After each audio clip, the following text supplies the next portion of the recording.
Oh jeez, that was so good. I'm already looking forward to having Zibrick Pibble again. Here, Sebby. Krile made some more using leftover ingredients. You'll love it. I'm thinking of buying more for the road myself. Now that the feat of repast is over, the villagers should be free to offer it to us, right? Oh jeez. He was born with 6 levels of barbarian. Yeah, exactly. Look, I'm like half Chinese on one side. On the other side, I'm half, pretty much like full UK. There's Welsh, there's Irish, there's English, and there's Scottish in me. And I'll tell you what, mate. I've got that rage inside me. I've got that rage inside me as well. So, but yes, it I don't know. Maybe it's diluted somewhat with some ancient Chinese wisdom. Or some ancient Chinese scumbaggery. You never know. Maybe it just manifests in a different way. Let's have a chat with Alphinaud. Oh shit, a cutscene. Seeing as we now face the penultimate objective of the rite, it would be wise to travel to Mamook and undertake the feat of the Brotherhood without delay. Yes, wise, yes, but impossible. The Tyenbeck Traverse, which connects the upper forest to the Yaktila heartland, it is still impossible. I'm Sonic, and I'm angry. Is there no other route? I'm afraid not. Work to clear the path is on the way, though, so I am hopeful that we can resume our journey soon. Well, then let us each use this time as we see fit.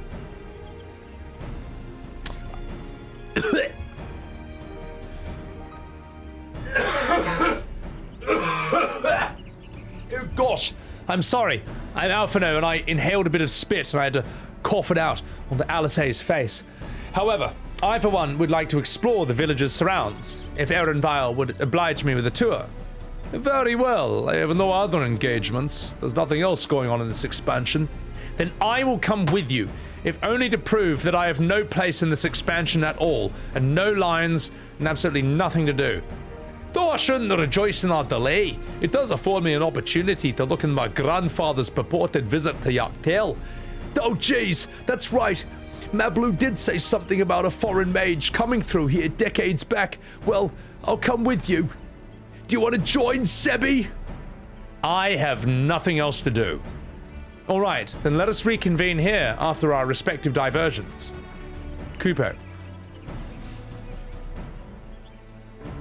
As I recall, the merchant met my grandfather at a market in Yaktale some 20 years ago, about the time that Final Fantasy V first came out. Any who might reliably remember him, they must recall.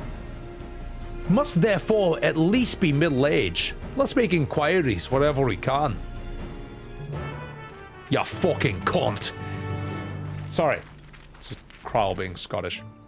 Hot boiling Scottish blood. God damn.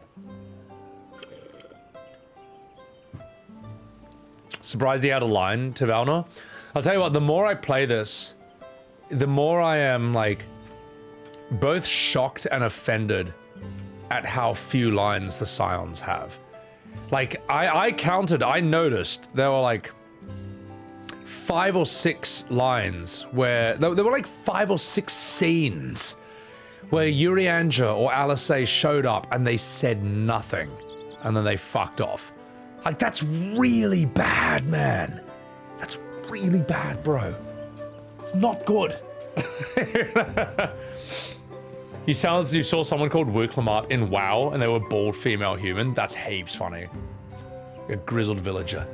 So, a foreign mage, 20 years ago.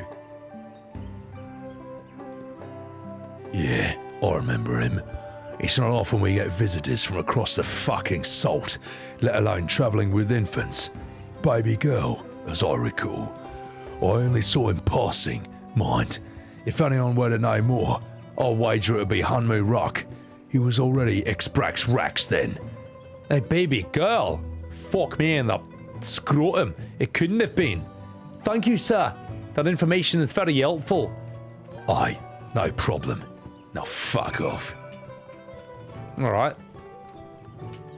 Wuk Lamat. Shocked. FF10 was 20 years ago. Well, Final Fantasy X was 24 years ago. How's that make you feel? 20's not enough. All right, let's have a chat with this bellend.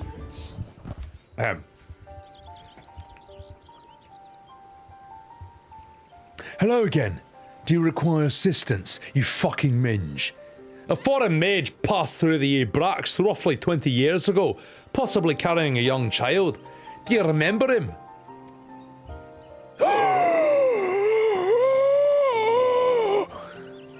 Why do you ask me this? Who is this man to you, you fucking tosser? Don't give me lip, I'm Scottish too. He might have been my grandfather, and I wish to know what brought him here. You English ponce. Your grandfather? Not by blood, but his family nonetheless. A foreign mage did indeed visit Brax, Master Galoof. And being an English person, foreign is basically 20 meters from where you were born. That results in an entirely different accent in the UK, and that's actually factually true. So, as far as his identity is concerned, I trust you're fucking satisfied, you Tottenham supporter. Fuck you, I support Manchester. Well, more than that, I can't fucking say. Why not? Because I simply can't. So fuck you, Wuk Lamat, fuck off. Very well, I won't press. Thank you for confirming his presence here. The rest, I'll discover myself. By the way, your football team sucks. They lost 2-0 on the weekend. Also, out of general curiosity, I got another question. They say that Yokoi once dwelled in these forests. Where was that exactly? General curiosity, indeed. But yes. Before they withdrew to Urko-Pacha from some 5 centuries ago, they claimed Yaktel as their own. Many of their architectural remains can be found in the lower forests, the Jardika heartland, and by the way, that ref was bloody blind. Ah, so that's where they must have had their visions. Well, thanks a lot, you fat cunt. That answers much and more.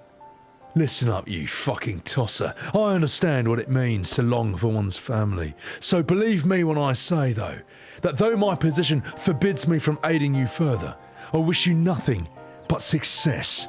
Now pack your bags and fuck off. Also, by helping the third promise of the Golden City, you'll surely find the answers to your questions. Oh, thanks a lot. Anyway, you were born 20 meters away from where I live, and as an English person, that means I hate you. Besides, I've got a question for you, Sebby. May I request a moment of your company? I'm Sonic, and I have 4 ears, and I will. Okay, go on. We'll wait for you. Oh, jeez. Sorry, chat. This stream is just going off the fucking rails. But then every stream does, so what's... You know, I'm done with apologizing.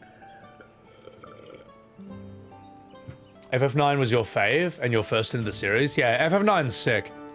It's not my favorite, but I do rank it in, like, the top 5 FFs of all time. It's really, really fun to voice act. And if you ever want to see my voice-acted playthrough of Final Fantasy IX, there's the VODs channel right there. Or you can just sub to my YouTube. I also should probably spell YouTube correctly before I try and shout that out. But yeah, I also voice acted a bunch of Final Fantasy IX scenes. I think I did a rather good job, as they say. And if you want to see those, check it out. You can suck my balls. FF10 is old enough to get cheaper car insurance. Oh my god. Makes you feel old. You know what I like that makes me feel old is, what you think, I saw this meme, it's like, what you think Metal Gear Solid was 20 years ago. And it's like NES. Like Pixels 1980. What Metal Gear Solid actually was 20 years ago. And it's just Metal Gear Solid 3. It's like, oh. Oh, that's rough. Anyway. You're not actually an FF fan? You never played them...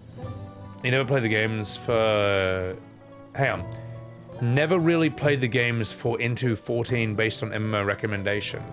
From a friend, loved the world and gameplay, stayed with the story until Dawntrail. I'll tell you what, Avalef, if you want the best entrance into classic Final Fantasy, which is the best Final Fantasy, and this isn't even up for an argument, start with FF10, That's probably the easiest entry point into the series. And after that, I would say choose between 7 or 9. My personal favorite is 7. Let me put it this way. Final Fantasy VII is like Metal Gear Solid Final Fantasy, and FF9 is like Studio Ghibli Final Fantasy. Now these are two immensely different atmospheres and takes and sort of vibes, and it all comes down to personal preference. 6 is really good if you like pixel. 6 is probably the best of the pixels, but 4 is really good as well. It just looks a lot older. And once you're done with those, Chrono Trigger is fucking sick. Chrono Trigger is a timeless classic. That will... Chrono Trigger is considered almost as close to a perfect game that's ever been made. Like, one of the closest. And also, I would say 8 is really, really fun. 8 is unique. 8 is, the strengths of 8 are so strong that they make you forget about the weaknesses. And believe me, 8 has some major weaknesses. But it looks so cool, and it sounds so cool, and it's really fun to play that it just gets away with it. 5 is also really fun. 5 is like the truly underrated Final Fantasy. So, yeah. You love my Chrono Cross playthrough? Shit got you through a grim time? Oh, you smiler. Get out of here. No, I appreciate that, man. If my streams can do that for anyone, that means a lot to me. Legend of Dragoon is also really good. It's like Chrono Cross, and it's sort of a cousin of Final Fantasy. It is, but it's not quite. But Legend of Dragoon is fucking awesome, man. It's like in the same league as, I'd say, FF8 and 9. It's just not as well remembered because it doesn't have the FF name. But those who have played it know that it's top tier. 5 is arguably the hardest, depending on how you choose to play. That's true, you can make it hard or easy for yourself, depending on what you want. The Dragoon Scream was immaculate content. Dude, I love that shit. That was so fun. Also, 1, 2, 3 attack. What's going on? Outside of 14, you've only played 15 to Valnor? I'm so sorry. I'm so sorry. But I want to drive my chocobo all day. That's what you get from 15. Prompto being a fucking Gronk. This dude looks scary, Gaz. Well, don't worry, Gaz. Don't worry. Because watch this. I'm about to suck. I'm about to suck his big furry penis like this. Watch this. Sonic sucking a giant furry penis. I mean, honestly, that's not the worst thing that's happened in the fanfiction, so I think it's fine. Anyway. Whatever. Is my character supposed to be Sonic? Have a look, mate. Have a guess. Have a bloody guess. No, he's meant to be Ness from Smash Brothers. Alright, let's have a chat with him. Thank you for obliging me. Thank you for sucking my big furry penis. But first, let's head to the scene behind this village. Now fuck off. Alright, anyway. You had nothing to compare it to. 15, nothing else. You had a decent time. That's the thing to Valnor, though. Like, modern FF is... It's not terrible. It's just not good or great. And if you've played, like, the classic Final Fantasies, then my god, your opinion changes like crazy, man. Once you play the classics, the new ones just look like complete fucking dog shit. Songbird, what did you come into? You know you came into, Songbird. You came into a typical Final Fantasy XIV stream. You know what this category is all about. You know what this category is all about. Well, modern Final Fantasy is divided into two categories.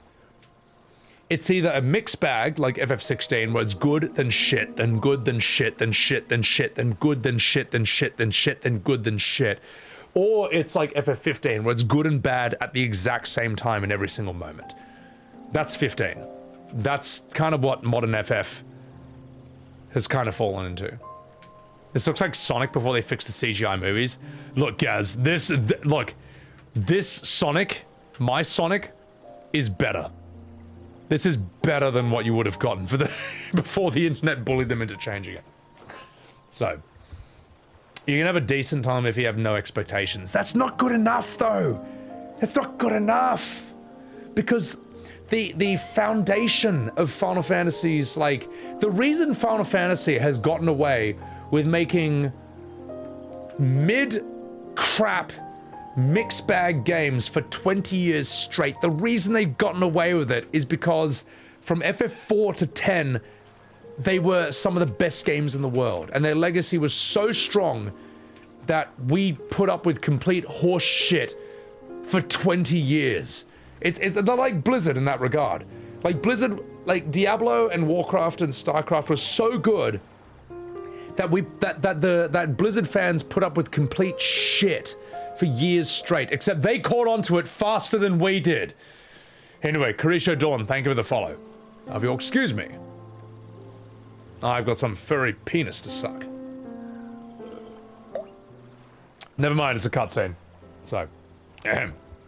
It was my intention to see you off without saying anything, but Mistress Krile's plea has softened my resolve, and you have softened my penis with an amazing blowjob you gave me, Sonic, which is not typical for your fanfiction. As the leader of our community, I'm gladdened to see that the Third Promise has surrounded herself with such a compassionate and trustworthy companions, even though they're fucking raw.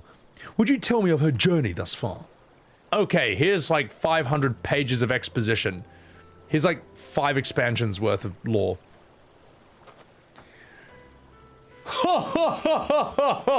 Wow, that was really funny. Is that so? It seems that the rite has been a source of great learning and growth for Wuk Lamat. In fact, I can feel a growth in my pants right now just looking at you. It does me well to hear that.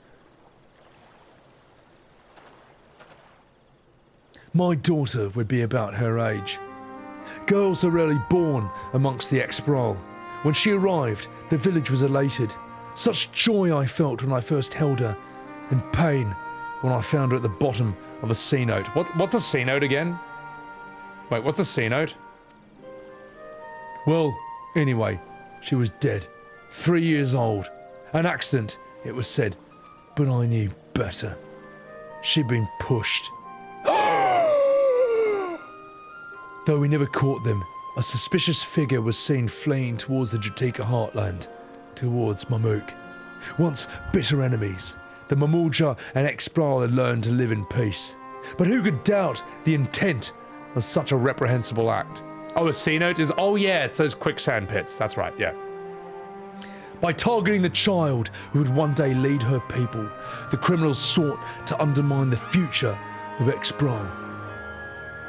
I was determined not to let them succeed. So I let the memory of my daughter die in that C note, and I gave her the care of the one person who I knew could protect her. Dawnservant, Bakool Jaja. Wow! Though she was born to lead the Expral, fate had a greater plan. For Wuk Lamat. Wait, what?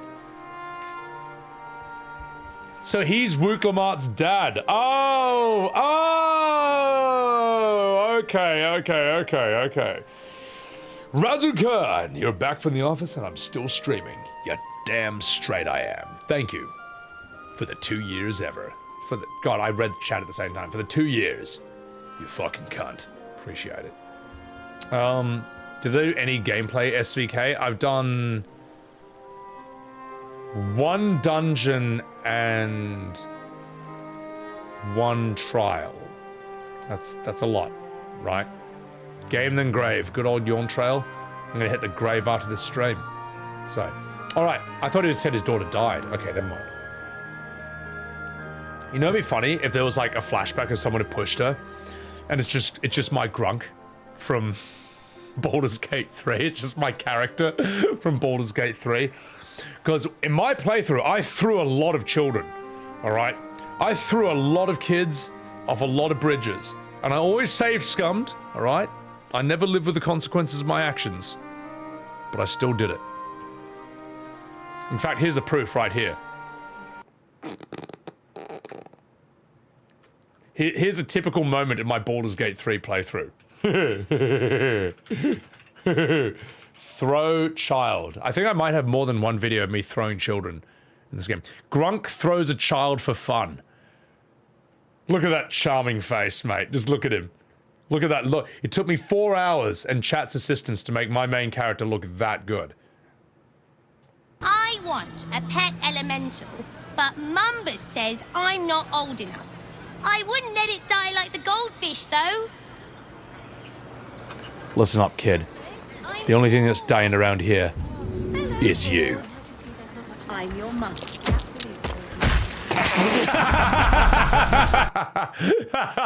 Oh yeah, everyone in that whole room tried to kill me after I did that. But you know what? It's fucking worth it.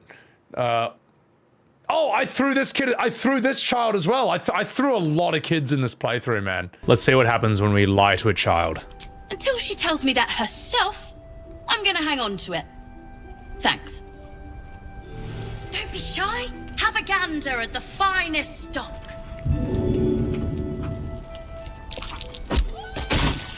Okay, I'm gonna get myself a beer, and I'll be right. Oh! That quit the game! Oh yeah, it did! Yeah, it actually quit the game after I did that.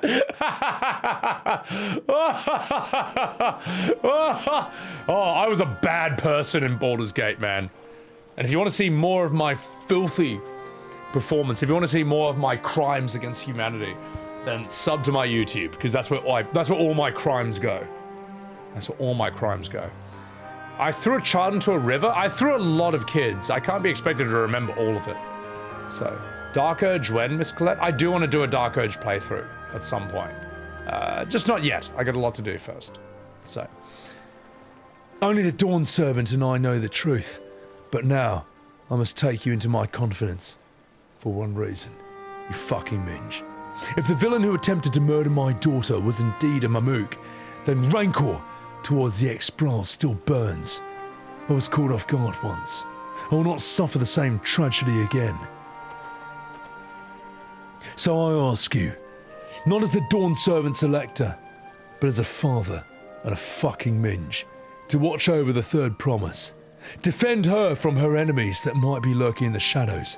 Defend her from Tottenham and their filthy, unsportsmanlike ways. Will you do this for me? I'm 5 years old. Thank you. From the bottom of my heart. I'm 5. I'm 5.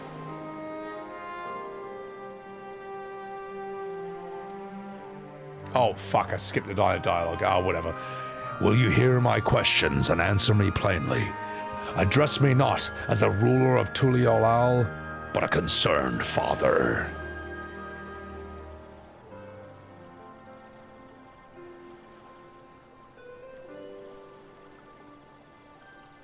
Suffice it to say, this conversation must remain between us. Pray, breathe not a word of this to anyone, or I'll be breathing your gonads tomorrow. Meow. And scene. Dark Urge is fun. Kiss my bleep. Yeah, no, I want to do Dark Urge, and I want to do everything differently. And recruit that evil woman. I want her. I'm evil. Transhumanist propaganda. So, exactly Hellbreath. Oh my god, Vicarian. Alright, let's have a chat. With his bellend. This judge is the father of one of the contestants. Yeah, Avaleth, this is not impartial at all. This is fucking Raygun, man. Like how, you know how like Raygun, I think like her husband was on the board of committees that chose the Olympic breakdancers, and that's how she got on over everyone else in Australia. And here's the thing, I've actually been involved in the Australian industry, entertainment industry. I know there's better breakdancers than her. So yeah, there was absolutely nepotism involved. So, but now we've got Wuk Gun over here. We've got Ray Lamat with her father just like rigging the competition in her favor. Recalling the past has rendered me emotional. In fact, it's rendered me raw. I require a moment to compose myself. But please, don't keep the third promise waiting. You fucking minge. Corruption.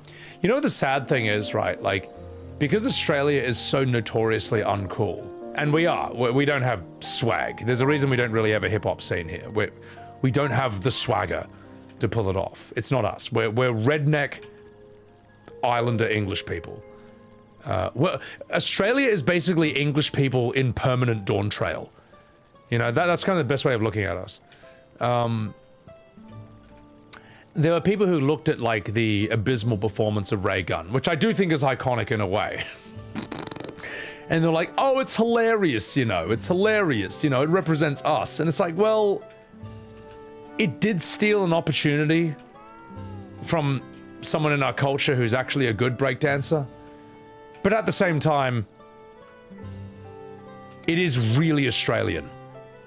One, it showed how uncool we are. And two, it showed that we're criminals. We basically cheated our way. They basically cheated their way into the Olympics. Oh, so I'm like, well, you know what? In a way, ray gun is exactly what was historically and logically going to happen from this country. It was actually a natural expression of our culture. What you saw. We committed a crime. One, we committed a crime to show the world that we have no swag. That's Australia right there. So. The memes are priceless. The thing that cracked me up though is that you couldn't find the original footage of her dance after that. Like, it was scrubbed from the internet. That's crazy, man. Even clips that are politically super red hot, politically way more red hot than Ray Gun, they don't get scrubbed from the internet. But this did. Wow, were we that sensitive? But in a way, again, that does add to the whole Australianness of this. Like, it's actually kind of, I think it's considered illegal to scrub the internet. Which shows what fucking massive criminals we are, that we actually must have committed the crime of trying to scrub the internet of evidence of our own breakdancing in the Olympics. That's so bad, man.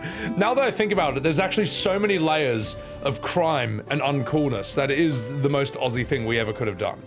So, I don't know. It's actually crazy, man. Oprah's early talk show years. I remember Oprah when she got tricked into saying, like, over 9,000 on stream. That was really funny on her talk show. Copyright struck? Oh, pfft. Well, then copyright strike everything from the entire Olympics, man. That doesn't stand up at all. That doesn't hold water, you know. Australia used to win a lot of medals. No, Australia always punches above its weight in the Olympics. Like, we're a good athletic, sporty country. So, all right. Obviously, I've got to do a fight. But before I do that, I have to turn my aircon down because I'm roasting. I'm roasting in my seat, Morty. But don't you worry, because here is more of my riveting FF14 character tier list. Enjoy, and I'll be right back. Killed her off like that. Moonbreeder, easily. You all knew this was going to happen. Obvious S tier. But since she dies and we can't see her anymore, shit tier. I'm kidding. She's S tier. I tricked you. Lol, you got trolled. Wait, there's Eda but no Lace. Oh, there's Eda and Lace. Oh. Hang on, so Eda's here, Lisa's here. Wait, they're considered two separate characters? Okay, let's do this quickly then. All right, we all knew that was gonna happen. I didn't bring any money, but I'm sure Tartaru will let us take, like, whatever we need from the Scions coffers, right? Kupo? Boring character, psychologically, in terms of writing as well. Boring to voice act. She's hot, but something as simple as that doesn't buy my approval. Kan-E Sana, ladies and gentlemen. Kan-E Sana. Most useless character in this game. Totally unnecessary. They could delete her and nothing of value would be lost. Kan-E Sana, shit tier. Easy choice. Pippin, the adopted son of Rauban. A Lalafell, which already wins brownie points in my book. And not only that, he's a fucking tough cunt. He is brave, he's not scared of anything, and when I voice acted him, I made him Optimus Prime. My Pippin voice sounded like this. I'm proud to say that Castrum Urbania is now wholly under Autobot control. At present, we're taking stock of the enemy's supplies and redistributing them amongst our men. He was a fucking sick cunt. Absolute delight to act. Totally underused. He didn't do fuck all. But just because I like giving tiny little baby creatures super deep, brutal voices, he's S tier. Easily. Pippin. Krile. Okay, I kind of like Krile. Krile is cute. Kryle's sort of a later addition to the Scions. She shows up. She's sort of got medicinal, magical abilities. I like her cat ears on her hoodie. They're really cute. She doesn't drop heaps of exposition on you every time she shows up, which is quite nice, which you don't get with a lot of the characters. Oh, sorry, you certainly don't get that luxury with the Alphinaud and Minfilia and stuff. That said, Krile, I don't remember a single thing she does. She does nothing of consequence. She has no value to the story. She's completely unnecessary, and for that reason, we give her a shit tier ranking. So Krile, shit tier. Nero. Wow. Well, it's a good thing that Dawntrail changed that. Oh wait, no, they gave her like one scene, apparently, from what I heard. So Krile, still in shit tier, but you can tell how old this is, because I'm not even calling him Alphinaud. I'm still calling him Alphinaud, which I think I didn't really change until Shadowbringers. Honestly, at this point, this is obviously a meme list. Like, I'm putting everyone's favorite characters in shit tier, except for Kanisana. Kanisana is so forgettable that I guarantee that all of you forgot that she was even in the game. You see this character? You see this Kanisana? You don't even remember her, I guarantee you. I guarantee you don't remember a single thing about her. Why? Because she doesn't deserve it. Alright. She's even more useless than Eren Vile. So. A lot of things Krile says is Wuk Lamat. Hard to hate on Krile, even as a Lala. No, I'm just memeing. I was just trying to piss people off because it was funny. The IOC has been aggressive in copyright striking accounts that reposted videos and images from various Olympic events, ranging from ray guns competitions in 2024's opening ceremony. Wow, bloody sin. That's... why? That's so bad, man. Shocking. Anyway, chat, you know what I need? Fucking beer. That's what I fucking need. There we go, slut. Let's fucking do this. Nanimo or Ralban? Yeah, I mean, they're okay. For the sake of memes, I'll put them in shit tier. But I don't really have an opinion on them either way. Alright, let's have a chat with Wuk Lamat. Upon speaking to Wuk Lamat, several cutscenes will play in sequence. It's recommended you set aside sufficient time to view these scenes in their entirety. How long have I been streaming? Oh, fuck. Well, we're coming up to 12 hours, so this should be the last thing I do. Then I should play Raid Shadow Legends and raid someone, then I should end stream, and then I'll be back on Saturday. How's that sound? How's that sound, guys? How's that sound? Also, Go Attack, thank you for the 6 months on Sebbywebz TV. Appreciate that.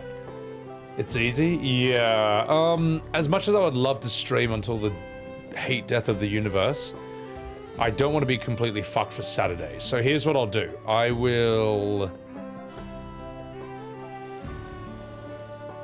I'm gonna drink this beer. I'm gonna do whatever this is. And when it's done, we'll play Raid Shadow Legends. We'll raid someone else, and then... if I start this, I'll be fucked for Saturday. I'll be alright. This can't possibly be more than 20 minutes. Or 30 minutes.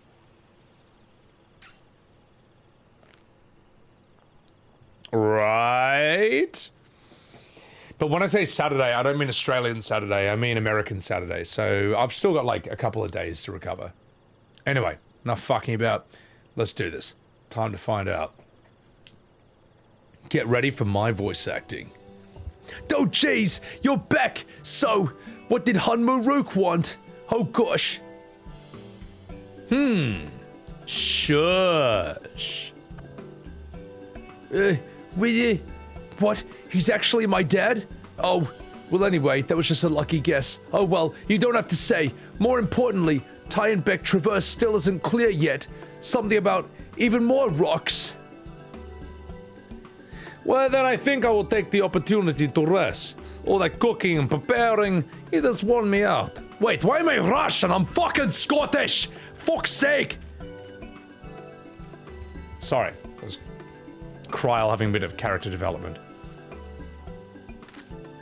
Which is crazy, because I used to voice act Krile as Russian for like a whole year. So this is still, there's some residual muscle memory there. Oh jeez, a nap does sound tempting. This gonna be good? Oh, fuck. Uh-oh. A moment, please. I'm Mr. Question Marks.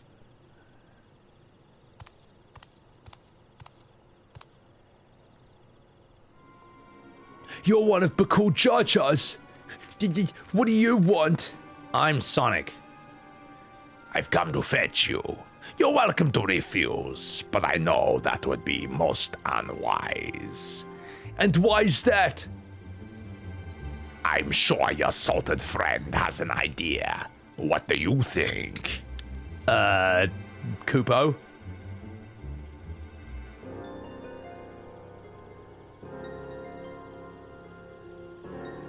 And they say house cats don't call when... Oh shit, hang on, let me do that line again. And they say house cats don't come when called. Follow me. Promise.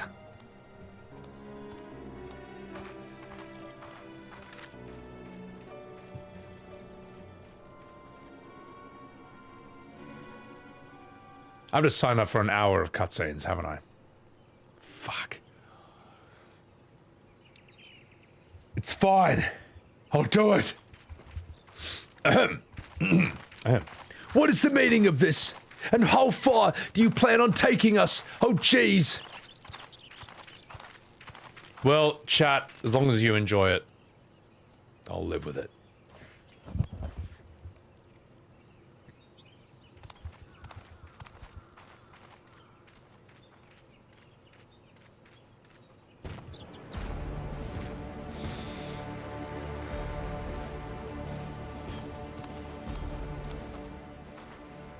Unmuruk?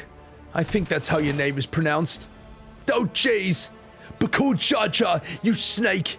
If you wanted my keystone so badly, you deal with me, and me alone. Leave the Elector out of this. Meow. Is that all you think he is? Foolish kitty. This man is the reason we are here. Nani? Take a good look at him. Go on, look. Surely you recognize your real father.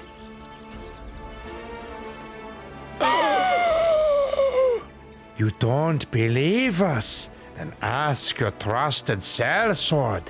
He heard it straight from the old man's mouth. I'm Sonic.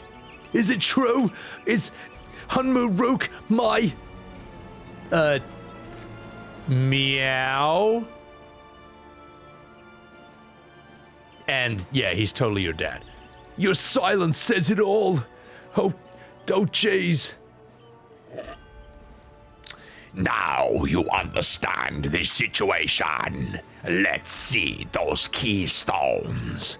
I'll even let you fight for them. Just you and me. If that adventurer attempts to interfere, I'll kill this old man myself.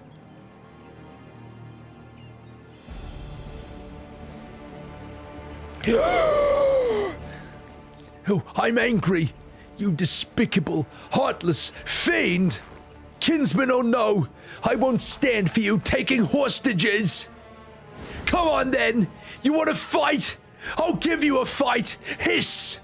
Oh, such heroic, caterwauling promise. I am shaking. God. No, that is my line. Guard our hostage well. We wouldn't want to tempt any thoughts of rescue.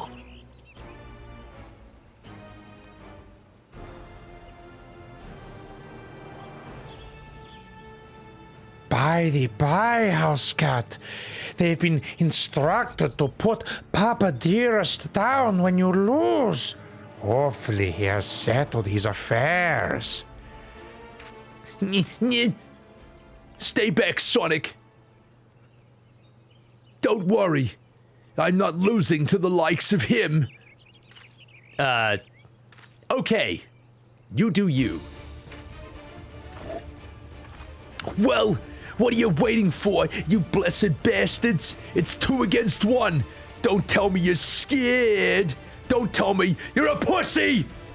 I know. I did not hear you right. Yeah, who's the pussy now?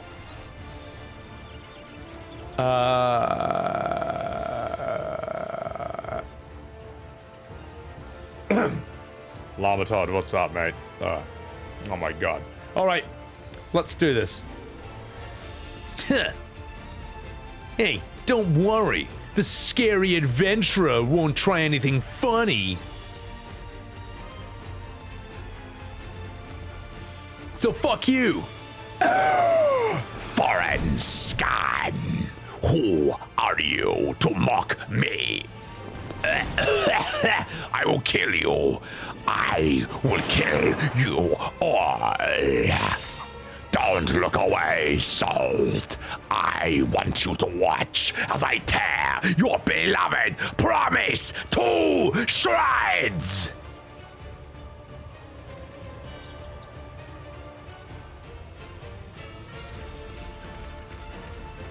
Hey, eyes on me. My eyes are up here. The house cat. Remember? Stop looking at my big furry vajayjay. I'm sorry, that was unnecessary. Sorry. I'll say it again. I'm not losing to the likes of you. I'm gonna become the Dawnservant, and I will protect my people. Meow. Oh, here we go.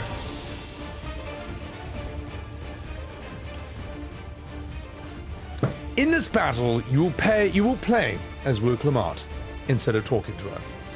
Through skillful combat, she will gain the resolve that she needs to unleash powerful limit breaks.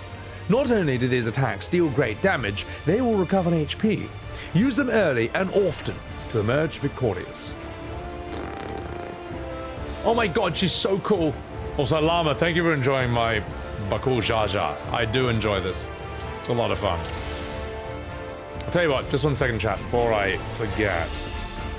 Maybe I can chuck that on Twitter. We'll call it not Barky, for fuck's sake, autocorrect. Okay, anyway, enough talking about. Ladies and gentlemen, it's time for Mary Sue mode. Alright, what do we have? We've got 1. Tail of the Brax combo. Okay, so... Oh, okay, so as long as I spam 1, I regain my own health. Okay. What else do we have? Executes the following actions. What is this? Turali Judgment combo.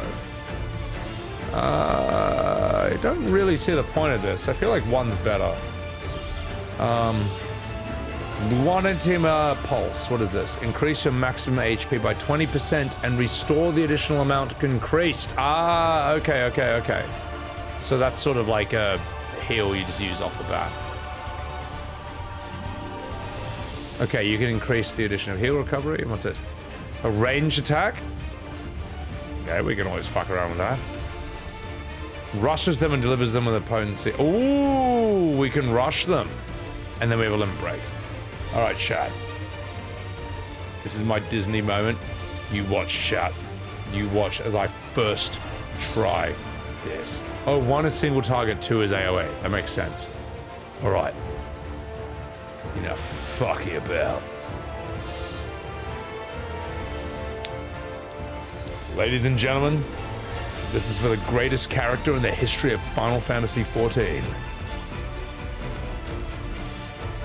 Wuk Lamat. Star President! Shinky Zawardo! Hey! That's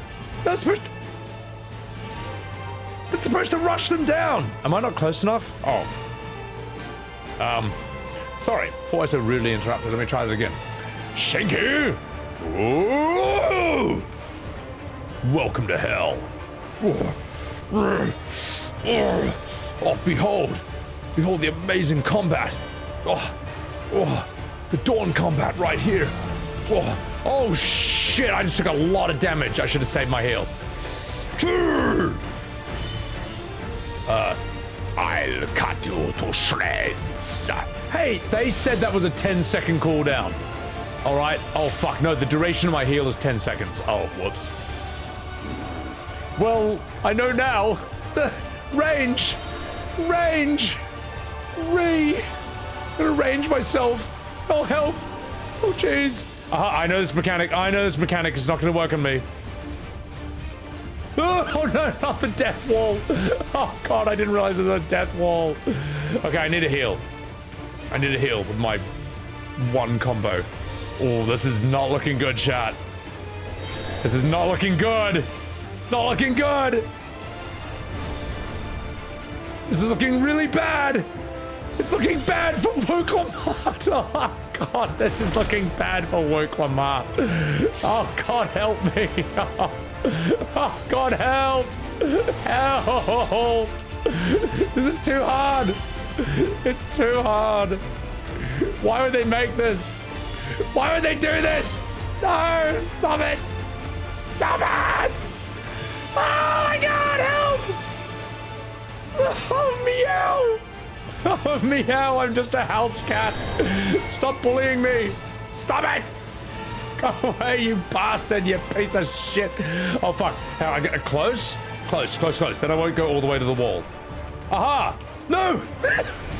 Oh, my God. This is terrifying. 6. Star Platinum Zone. Yeah, how'd you like that? Oh, jeez, this ride has taught me so much. How do you like that, Bakool Jaja? I've learned so much about my nation and my peoples, and oh, jeez, I'm about to learn about a world of pain. Oh, no. Help. Ree. No.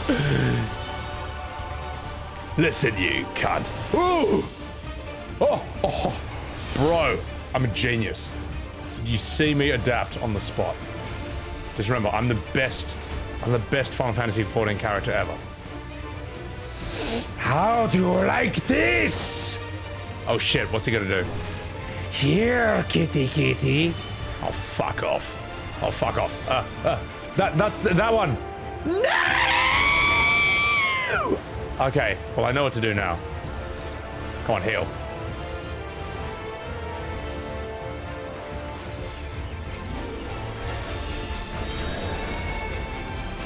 Okay, so I stand in a green one. That's the safety zone, right? Ray. No! Fuck! That's not my fault. It's okay. I can heal. I get a heal when I do my third combo right here.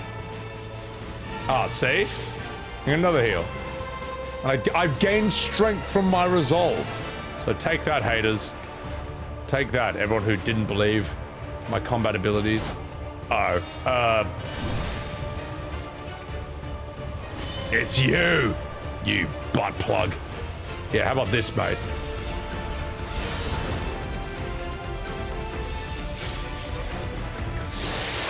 Shinku! Wuk Lamat Special! To greet each day in safety and happiness. Oh my god. Jesus Christ, Wuk. You can't say things like that. Ah, irritating past. It is time we finished her brother. This is the end for you, Kitan. Standing towers, right? Standing towers equals good? That's not, oh, that's, I did that wrong. I did it wrong, but it's okay. Because I've got to heal.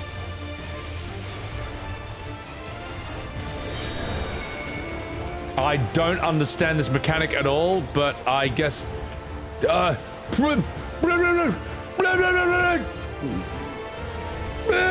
that's good.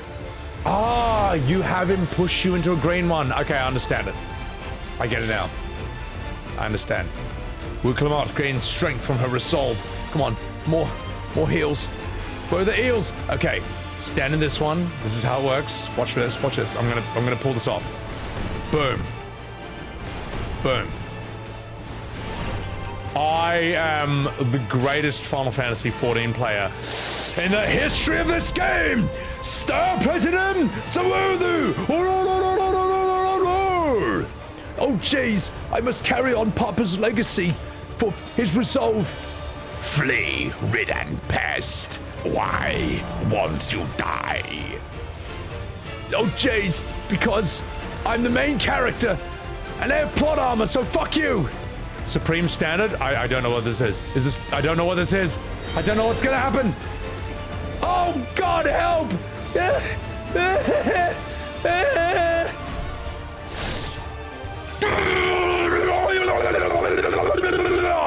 Fuck you, mate. I'll be the next Dawnservant, and I'll protect my people's happiness to the last. Oh jeez!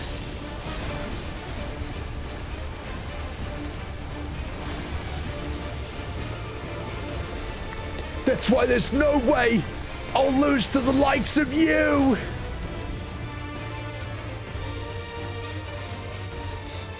But what? That was everything I had.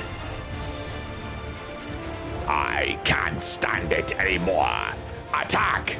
Oh yeah? Well, I've got an AoE! Oh jeez! Oh jeez! Whoa, this AoE's sick. Yo,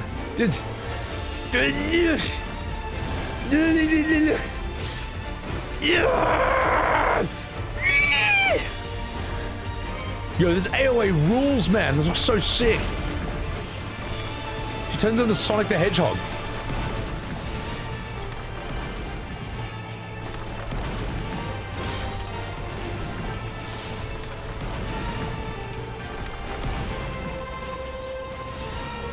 Oh, I totally got hit by that.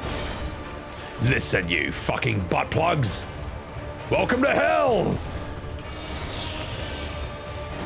Ooh, I'm getting hit by this. Oh, I'm getting hit by all of this. I will prove that my allies are right to believe in me, because I'm Wuk Lamat, the main character.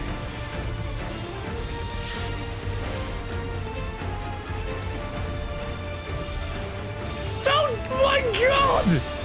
Oh my god! There's so much! There's so much devastation! This was not my intention! Oh god, help me! Alright, Bakool. Time to get fucked in the ass. Shinky!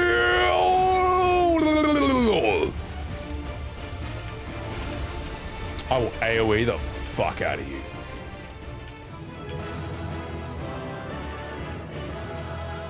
How did I suddenly go from being trash to getting the biggest power boost in the world at the last second?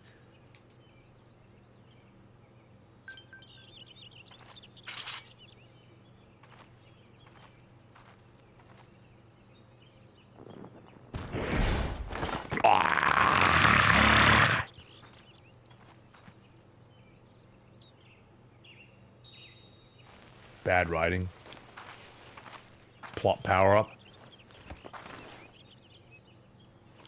It's when the interns write it. Wow. I reclaim what you stole. I was too weak to beat you, but then I decided to be stronger. Well, the writers wanted me to be stronger, to move the plot forward, and now I'm better than you, and you lose, so fuck you. How can this be? How could that puny house cat beat all of us? Because the writers wanted her to. You caused nothing but trouble with your dirty tricks. Oh, jeez. Threatening the Hanu, releasing Valagarmander, harassing me is one thing, but you've endangered too many innocents. No more, Bakool Jaja. I will not stand for it. Even if you think of tormenting my people again, you will answer to me. Oh, jeez. Sorry, I drank a lot of beer before this fight.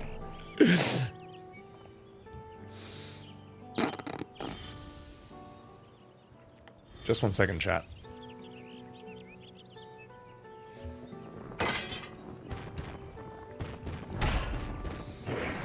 Ah! Run away! And he goes and forgets he had blocked the way. What? That was his doing? Oh, jeez. The only part left in this saga is the Alley of the Brotherhood in Mamuk. The plan was to force you here so we could take the rest of your keystones. So that's what he was up to. But, oh jeez, should you be telling us this? Ah, what does it matter? You have beaten us. It's over. We'll release the hostage.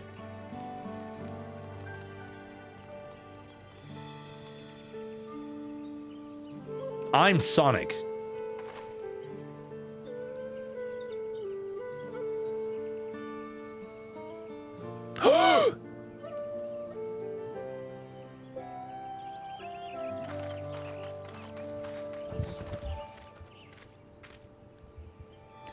I'm sorry.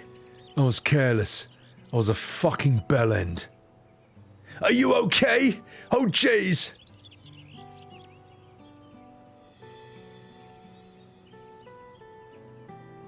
So, what Bakool Jaja said about you and me.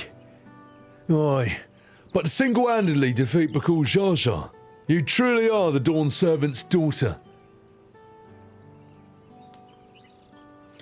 It's been my honor to bear witness to your journey, you fucking minge.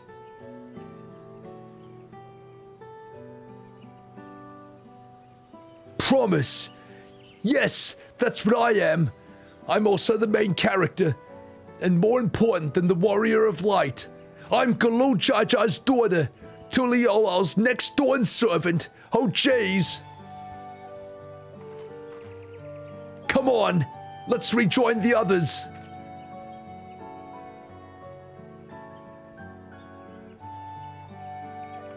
Wow, even though you're my real dad, and I haven't seen you in 20 years, I'm not even gonna give you a hug. Goodbye, cause I don't know. I don't know, because of terrible writing, that's why. Oh god, jeez, wow. Wow. That was like the best, man, oh my, that was the best moment for a proper hug, man. Like, I just watched, I'm not even gonna, do I even want to spoil? Like, in Arcane, without spoiling it, in Arcane Season 2, there is a somewhat similar scene, and the way it's executed and the emotional impact of it is fucking nuclear. Like, it's so incredibly potent and powerful. And I even thought that Arcane Season 2 had some serious issues. Like, I thought the final episode is a bit too quick. It should have been 2 episodes instead of 1. But those of you who've seen Arcane 2 know exactly what I'm talking about. There's a scene that's somewhat similar, and it's fucking... It's like getting punched in the stomach with a giant emotional fist. And that... What is this? Anyway, welcome in, Sazalt, and welcome in, Hakizu. Believe in me, he believes in you. My god, what am I doing in my life? Did I ever watch the sequels of Star Wars? No, because life's too short. I did watch, like, Rogue One was okay. The Force Awakens was okay, and then it goes dog shit. Ponto, pop off, furry queen. You absolute Kuma, Ponto. Of course you're a simp for Wuk Lamat. So, you ate a lot of cheese toasties to my award-winning voice acting. Oh, you, get out of here. So, sorry if I miss any chats, but... Yeah, I don't know.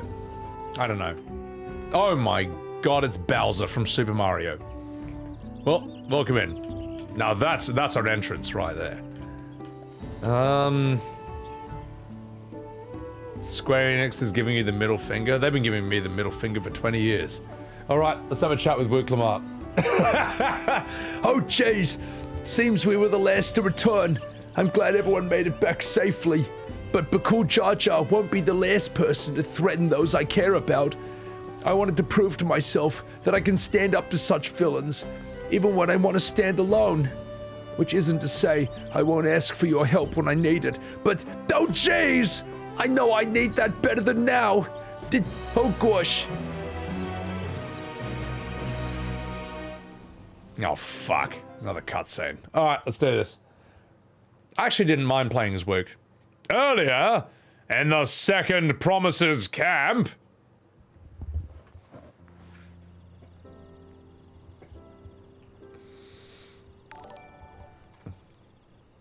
Thanks for the follow, shall we? Welcome in. Ah, this is a really important scene that was totally voice acted in the original Dawntrail, wasn't it? Wasn't the scene totally voice acted? And everyone was really happy about that? Am I right? I think I'm right in that this scene was not VA'd. Or am I wrong? Can anyone confirm or deny this?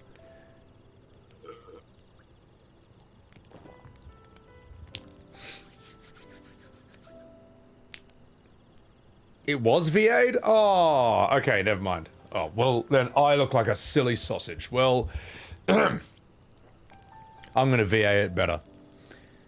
The passage to Mamuk remains blocked. For now, all we can do is rest and recover.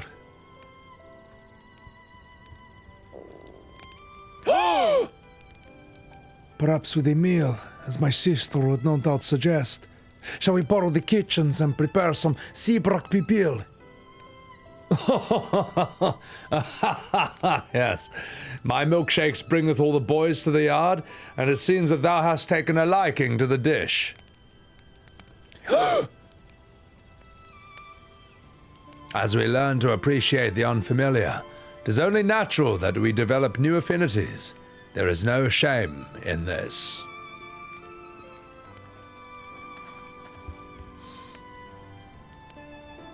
But there is ignorance. I have barely considered what the people of Tulial hold dear, what hopes they harbor for the future. Our nation is built upon the bonds that Father forged during his journey across Tural.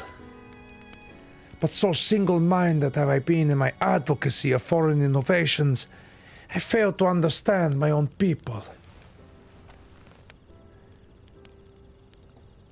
Could someone who struggles to connect with the populace ever make a worthy Dawnservant?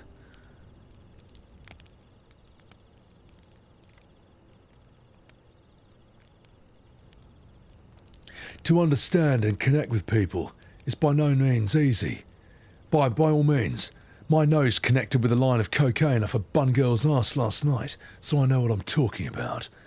However, there's something you can do to pave the way. Let them see you for who you really are.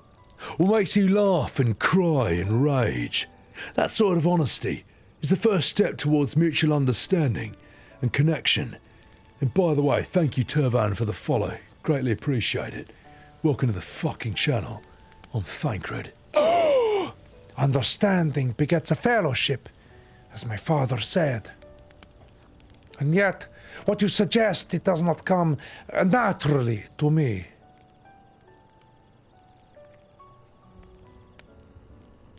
I too I've found it difficult to speak from the heart. In fact, I find it difficult to speak like a normal person. In thy struggles, I see mine own, painful in their familiarity. And yet, frightening though it might feel, if we are to move forward, we must indeed take that first step. Dispense with pretense and simply be. Do you remember when you first approached us? When we asked why you wanted to become the Dawnservant? You said you wished to use the knowledge that you acquired in Krile for your country, and in doing so, repay your father for the opportunities he afforded you.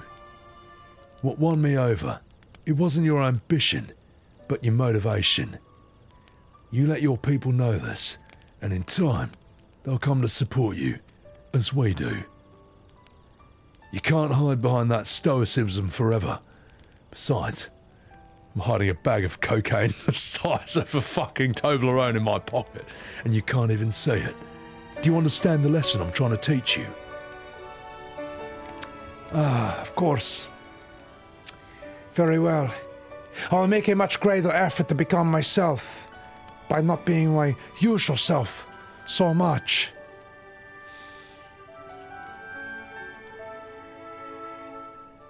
Thancred, if you don't mind, I would like some of that cocaine. Yeah, alright. Let's head to the broth afterwards. I heard they got some grade A cat girls down there. Hey, you know that's true. You know that's exactly what they did in the uncensored version of that scene. So anyway, shut up.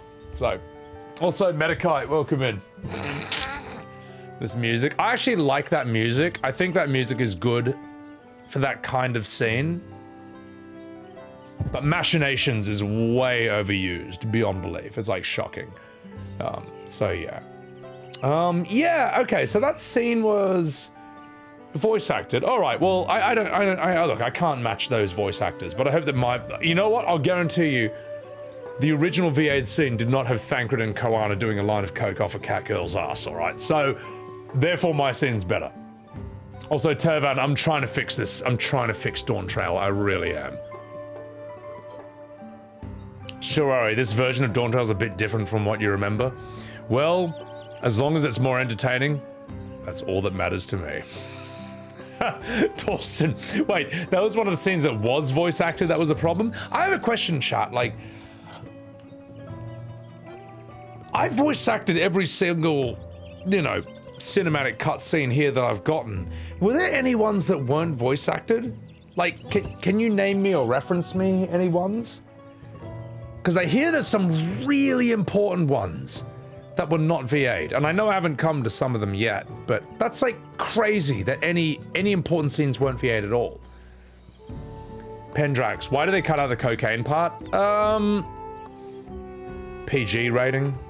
They want to make more money. Thing is, if they did coke, I think more people would have bought it. Anyway, let's have a chat with Wuk Lamat. Oh, fuck. Well, chat.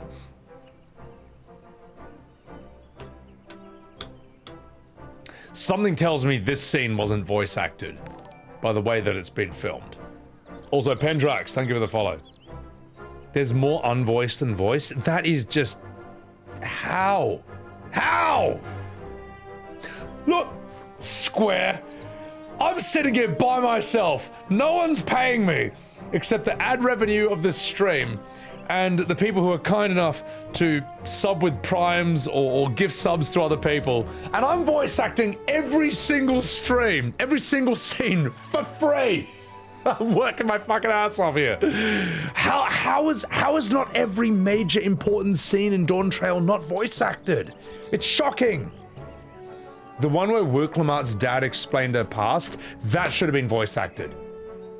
Yeah, that's crazy chaotic. All right, well, anyway, chat. If you want the best Dawntrail stream on Twitch, you came to the right one. Now, if you'll excuse me, I will now give my Academy Award-winning voice acting performance to this scene. Ahem. So, what's the state of the Tyenbeck Traverse? Oh, jeez. Still being cleared, I assume. Hamur Rock said he would notify us as soon as the work was done. Well then, perhaps now would be as good time to consider how we might reclaim Wuk Lamat's stolen keystone. The next feat will be our last, after all. Oh jeez, well, I've already got it back. Nani? When the fuck did you do that, you fat cat? Not to mention how. This is Bakool Jaja we're talking about. Well, at first I was weaker than him, but then the plot needed me to be stronger than him, so I got stronger than him, and then I won, and that's actually really how it happened. My god, you bested Bakool Jaja in single combat. I'm sure the writers have a good explanation for that. That's the funny thing, they don't. Well, at least I had good friends to encourage me and cheer me on. Oh jeez. I'm Sonic. There you are. Our excavators have contacted me with news of their success. The time back traverse is now safe for travel. Then we can finally make for Mamook. Now, come to think of it, isn't that Bakool Jaja's home? We can only hope its residents don't share his winning personality. Well, if it's indeed the city where Ket and Ram first met the Dawnservant, surely some civility awaits us. I would not be so certain. Let me put it this way. Wuk Lamat has just discovered that she's my daughter, and she still hasn't hugged me yet. Think about that. It's also true that the Dawnservant received Ket and Ram in Mamook, and was instrumental in the establishment of friendly relations between Expral and Mamouja. But since that time, most of the Mamouja who supported his peace have left their city fucking raw! What remains is an absolute clusterfuck, and while these traditionalists don't take up their arms against us, neither do they bear great love for outsiders. Well, whatever they're like, the people of Mamook are also of Tuliolal. If I'm to be Dawnservant, it's my job to know them. Oh jeez. Anyway, even though I know you're my father, after like 20 years, I still haven't hugged you or spent any quality time with you, even though that might take, massive priority. But anyway, we'll be on our way then. I'm glad I could learn about where I came from, and I'm gonna eat a lot of food. Anyway, thanks, Dad, my real dad. Goodbye. Are you for fucking real? Are you for fucking real, mate? Oh my god. Alright, well first we make our way across due southeast.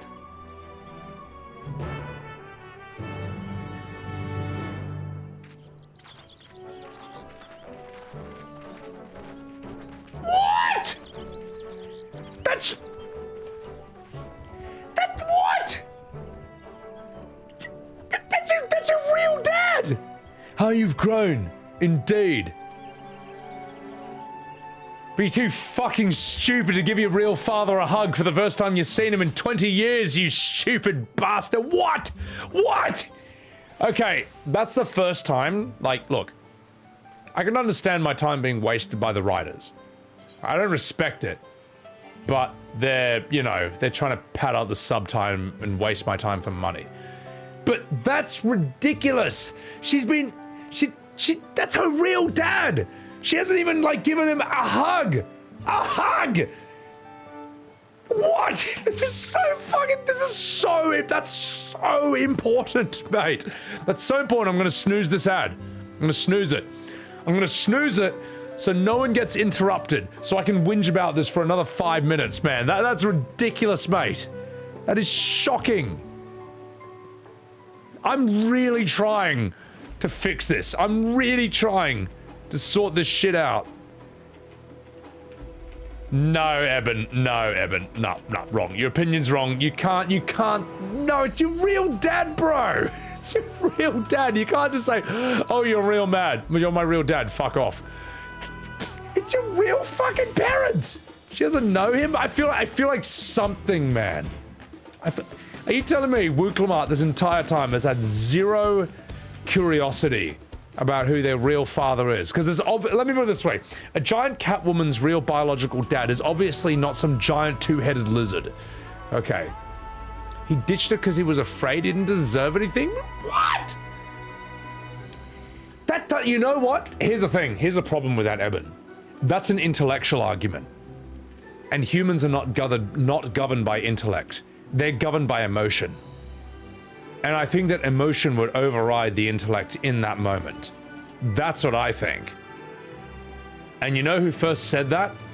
Fucking Cicero, the ancient Roman greatest debater of all time, who figured this out about human beings. He figured out that people are not moved by argument and evidence and emotion and statistics and all that. They're moved by emotion. That's how we are wired. And I think that has to have some effect on her, whether she wants to or not, whether she's sat there and rationalized it to herself for years and years. Oh, my real dad must hate me. And if I see him, I won't care. It doesn't matter. You see him in real life, it's going to do something to you. Also, Zemrox, thank you for the follow. I'm sorry if I pronounced that wrong. She's not human, though. She's a cat. Ah, well, this is where my argument falls to the floor. Yeah, she's a filthy cat, so it's all different. But emotion is way stronger. Cultural thing? You were close with your dad? I think, you know what? Again, I think genetics and emotion override culture in a way. I think there's a reason that a lot of cultures manifest in a somewhat similar way. Yeah, somewhat different, but humans are all the same. Humans are the same. And if Wuk Lamat's not a human, she's just a cat, well then she's not relatable and then she's a shit character, you know, unless there's some sort of storytelling experiment. She believes acknowledging a different father would disrespect her bond with her adoptive father. I didn't get any of that at all. All I got was that she forgot to hug her dad. Or she didn't care. I'm the audience member, that's all I fucking got, you know. And look, if there's one thing I know really fucking well, it's acting back to front.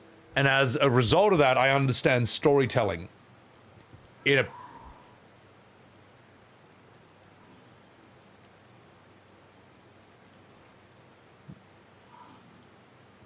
Sorry, it's just my housemate sneezing really loudly. I thought there was a xenomorph next to me, but it's just my housemate. Yeah, no, it's fine. It's fine. I'm not being attacked by Alien 3 or Romulus or aliens or xenomorphs. That's just my housemate sneezing enormously. Anyway, no, it's not. Yeah, it's District 9. I've got some prawns living next to me. Also welcoming Cryoshius. Bless you. Oh, God.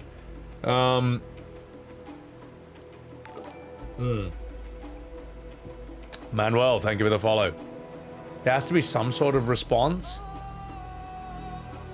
That's what I mean, chaotic. And here's the thing. Also, Cryosius, thank you for the follow. If Wuk Lamat's reaction to her father was natural and believable, we wouldn't be arguing about it right now. There. How about that? That's how you know it's unnatural. Because it didn't ring true, because it rubbed everyone the wrong way. And that's why we're sitting here trying to work through it right now. Manuel, I'm very sexy. You're damn fucking straight about that. That's why. Anyway, I'm gonna snooze this ad one more time because this might be a cutscene, and then we'll continue. The traverse will bring us straight into Jaktika heartland. Remember how you insisted this forest is green? Alright, that was not worth snoozing the ad for. You know what? Everyone should get an ad right now because of that. Alright, well, I gotta run an ad, so I'm gonna run it right now.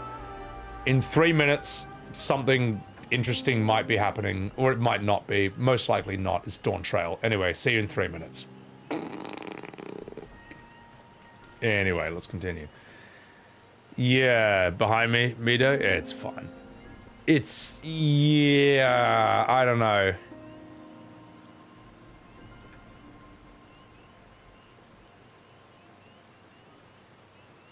She barely knew her dad?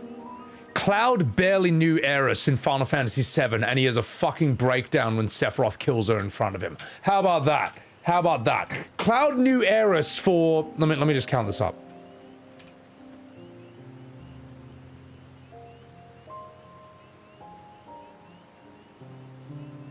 Cloud knew Aeris for about 3 to 5 days tops. And he's fucking destroyed when Sephiroth kills her. A week maximum. I would say 3 to 5 days tops. And he is fucking destroyed. So Wuk Lamat should have a better emotional reaction when she meets her real dad. So yeah. Anyway. Cloud had a breakdown because he thought it was Zack. That was Zack's emotions. No, it's not. No, it's not. Because while Zack is a part of Cloud, Cloud does have Cloud has grown an emotional attachment to Aeris over that time. So, it seemed like she didn't care at all. She wasn't mad. Yeah, exactly, Sherry. She didn't care. He even remembered to hug her. I mean, after she died, you know, you figured it out eventually, but you know. Anyway. Now, while it was like 1 week to them, there was probably like 7 weeks or like 3 months to us because we were like 10 years old and we sucked at games and it took us 3 months to get to the end of disc 1. But how do you count time in FF? I'm just counting by like the sleeps you have in the game. I'm thinking like you have one sleep. You have a sleep at Aeris's house. That's 1 day. You're forced to rest in the Shinra building. That could be 2 days, but it could be a very short rest. Let's say let's be generous. Let's say that's 2 days. Then you have a sleep at Calm Inn where Cloud tells his flashback. Also, Miss Courtney, thank you for the follow. Then you have another sleep in... I would say in Junon after you save Priscilla. Then you have a sleep in... Honestly, Costa del Sol, Barrettstown, and Gold Saucer can all happen in 1 day. I would say Cosmo Canyon is the next forced sleep. That's 5 sleeps. That's 5 nights. Then, and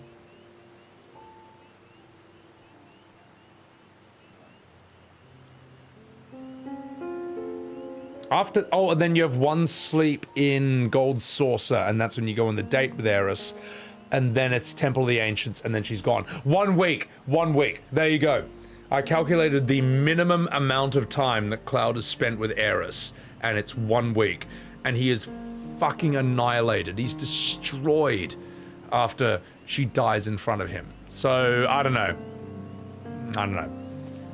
A coma after the live stream? Yeah, but that's like that's post-Aeris. That's a whole different thing. So, it's been 1 week since you looked at me. Oh my god. Anyway. FF7 is a bare naked ladies song. There you go. That's how genius they were when they wrote FF7. They meant it was based on a bare naked ladies song. So, if you think of the distance travel, it's probably longer, Chen. But the thing is, you can travel all that distance without any story sleeps. The story sleeps add up to a grand total of 7 days. Which means that Aeris is the girl from the ring. So think about that. So, Cloud fumbled a generational baddie. He's banging Tifa, it's alright. It's alright. And Zack is banging Aeris in hell. So, you know, it all works out in the end. Anyway. I probably outraged the entire FF7 shipping community by saying that.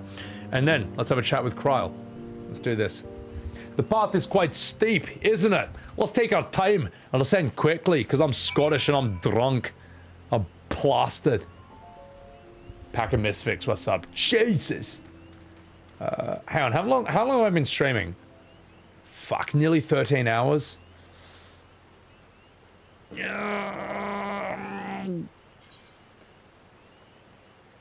But it's only 1 AM in Australia, so it's fine. It's actually fine. It's only 1 AM here. So I can keep going. Whee! I can keep going. It's only 1 AM here. When it reaches 2 or 3 AM, that's when things get concerning. Alright? So it's okay. It's okay. It's okay. I'm allowed to do this. No one can stop me. You can't even stop me if you tried. I spoke with one of the excavators on my way down. Apparently Bakool Jaja cleared away one of the fallen trees remaining by barreling through it. That Wuk Lamat single-handedly defeated someone of such physical might is nothing short of remarkable. Still, we ought to proceed with caution. There's no telling what his wounded pride might compel him to attempt. We don't know how long Wuk Lamat's plot armor will last. So, think about that. The more I do now, the faster we get to the better half of the expansion. You know what, Eben? That is a very strong motivator for me. There's a part of me that's like, I'm happy to live in this, but I also don't want to spend too much time with this. I can't stream Dawntrail for more than like a month. I can't. It's funny in the short term, and it's going to be bad in the long term. So, that's how I see. So, wait, hang on. If I'm going to go that fast, then I've got to go fast.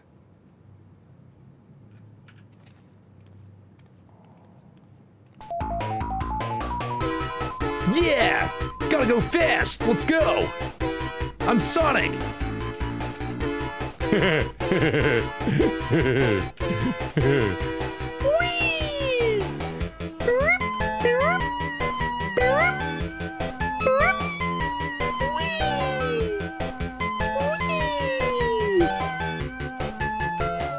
Oh wait, where am I supposed to go? Oh shit, up there! Oh no! Oh no! Can someone give me a lift? Can someone pick me up and fly me up there? I may have fallen too far. Upside down! Thank you for the prime. Appreciate that. Can you fly me up there? Can someone fly me up to where I need to be? Help! Help! I'm trapped! Oh, I'm trapped! Oh, this is all my own fault. I have no one to blame but myself! Oh, this is horrible! Help! Help! Help! Oh my god, it's you! Help! Fly me! Quick! Please! Yay! Alright, well, that was not great. Can you just put me up there so I can continue the MSQ? Thank you! Thank you, Shadow. Thank you for the whale ride. Thank you. It's there! It's sort of there. It's... I think...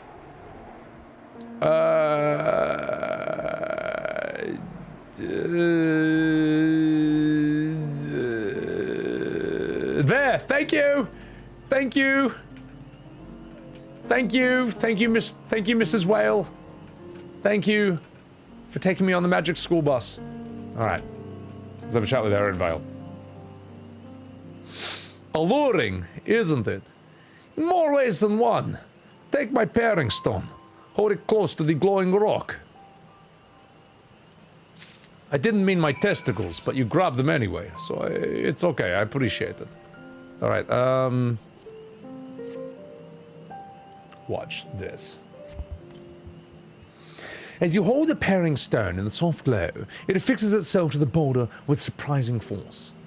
Pairing stones are natural magnets. That's a meteorite filled with iron, one of the many remnants of an ancient meteor shower. The heterogeneous ether they emit causes surrounding flora to glow unique hues, as you can see.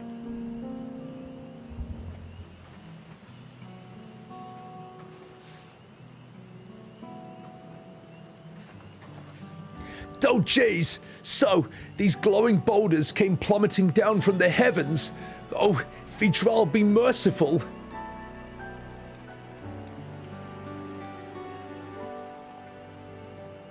Oh, hello there! There you are!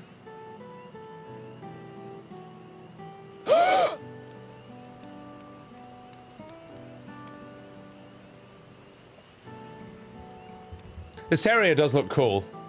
I'll give it that. It looks nice, man. This is like some Nautica shit. So, blue? It's all fucking blue. A far cry from the upper forests, indeed. This place is already so fascinating. I'm eager to hear what the people of Mamook can tell us about it. Keep running. We're almost there. Gotta go fast, as Sonic says. Oh, jeez.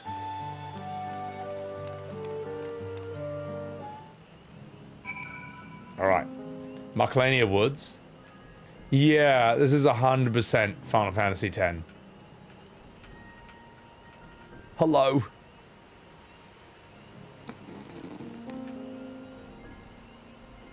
I'm just a little hedgehog. Hello. Nice to see you here. Anyway, let's have a look at this.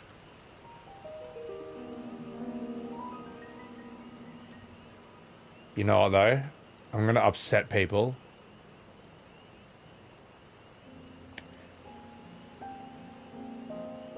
I'm gonna say this soundtrack isn't as good as what FF10 did. I'm gonna prove it right now.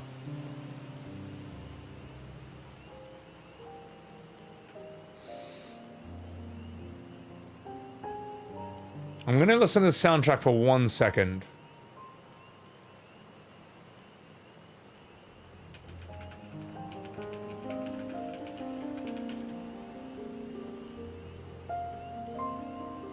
And that's all I'm giving it. No, this is better. This is better. Look, I'm not wrong. No, wait, this isn't the right song, is it? Fuck, what's the song called? There's another song, and fuck, I wish I could remember what it's called.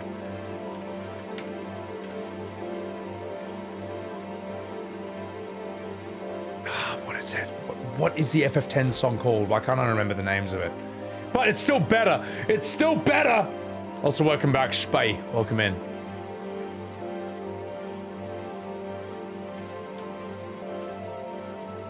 No, it's not that. Fuck, what is it? What is it called?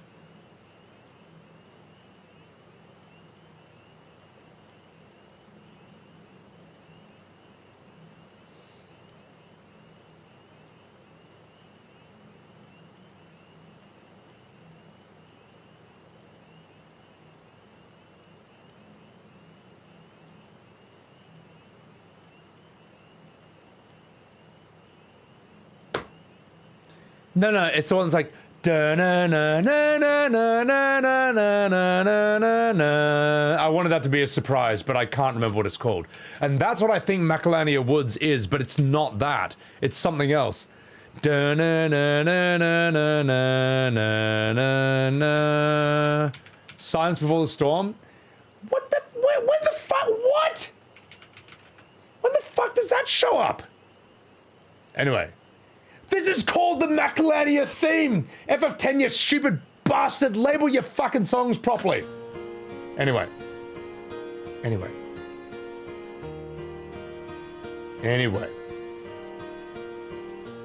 Now that's what the soundtrack to this area should have sounded like. Alright. Okay. Alright. Am I wrong? Am I wrong? Am I wrong?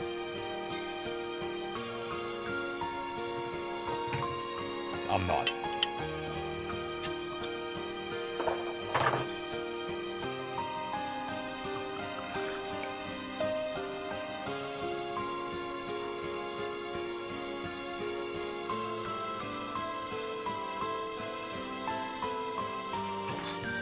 Oh my god! Ah! Ah! Ah! Ah! Run away! Run away! Oh god! I'm getting attacked! Now it's not so peaceful or calm anymore. Help! It's fine. It's fine. It's fine. See? It's fine. And now it's fine again. Yeah. This would have been sick, Lyocus? Damn straight.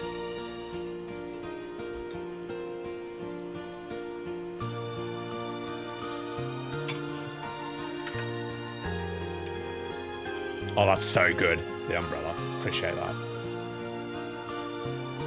Look how magical this area suddenly feels with this music.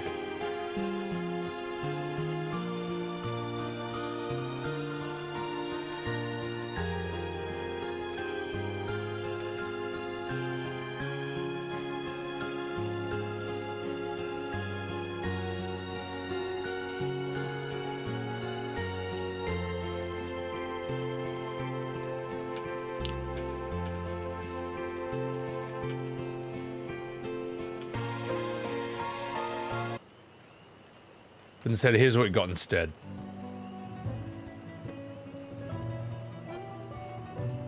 It's a great song, Mellow Madness. You're damn straight it is, mate. Damn straight. It's just, it's a shame how just kind of, I don't know, generic and crap Final Fantasy got after 10.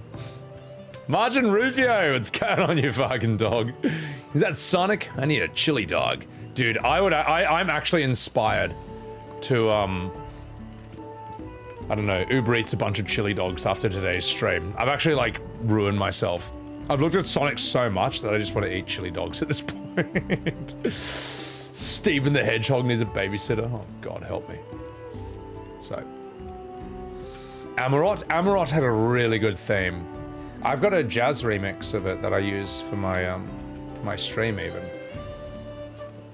Alright, I'm gonna tune to this.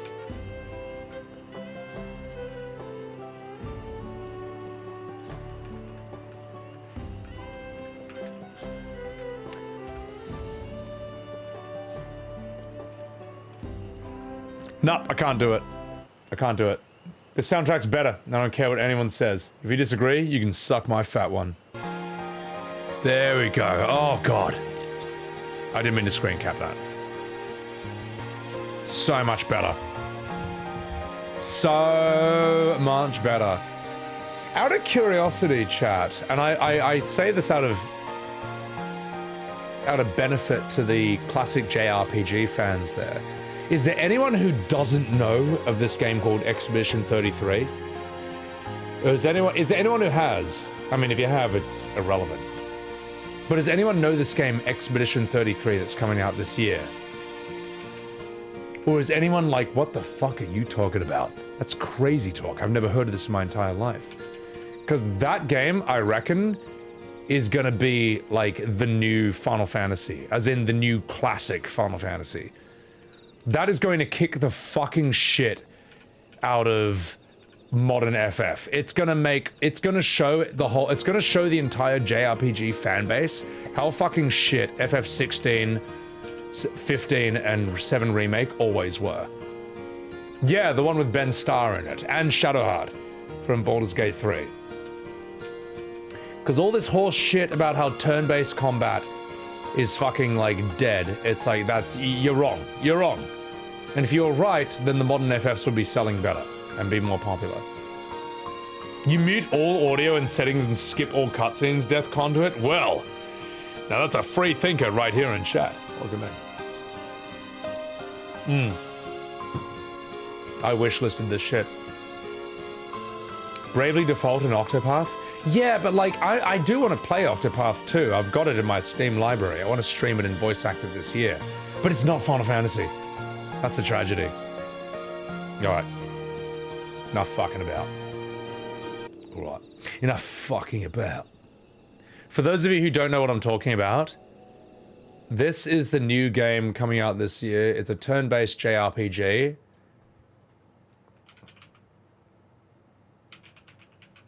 And it's gonna kick the fucking shit. This will destroy modern Final Fantasy. This will kill it. And Square hopefully is looking at this and being like, fuck, why aren't we making this? Product not yet. This is gonna be fucking sick. For those of you who don't know the plot, basically there's like a death goddess, and every year she sings a different number that always goes down by 1. And every year, everyone who is that age and above just dies. Just fucking like is Thanos snapped, evaporated out of existence. So that's where the 33 comes from. Everyone in the world is 33 and under, and everyone older is just killed by this death god, and they have to go and kill her, and hopefully they do this time. The end. Plot's over. There we go. The combat style is a turn-based and a mix of Persona and Legend of Dragoon. Wake and paint again. Paint a new number. Ticking down every year. I'd be dead in this world. I'd be dead. One stroke. And everyone of that age vanishes into nothingness. Every year she paints again. And every year, an expedition departs for the continent. with one hopeless mission. Destroy the Paintress so she can never... That right there, hang on. That's Ben Starr on the right, and that's Shadowheart on the left. Good cast, mate. Destroy the Paintress so she can really never hard cop? Fuck paint yeah. death again. We'll break the cycle so she can't steal anyone else's future. This world is full of wonders. Yet everywhere we go, we walk with death. Do you mean... Here comes a turn-based, let's go.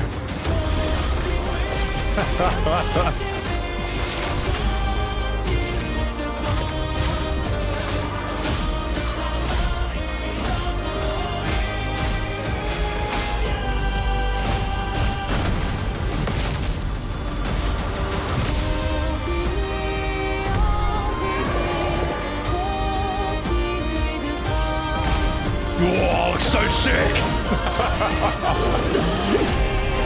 Fire! Watch out!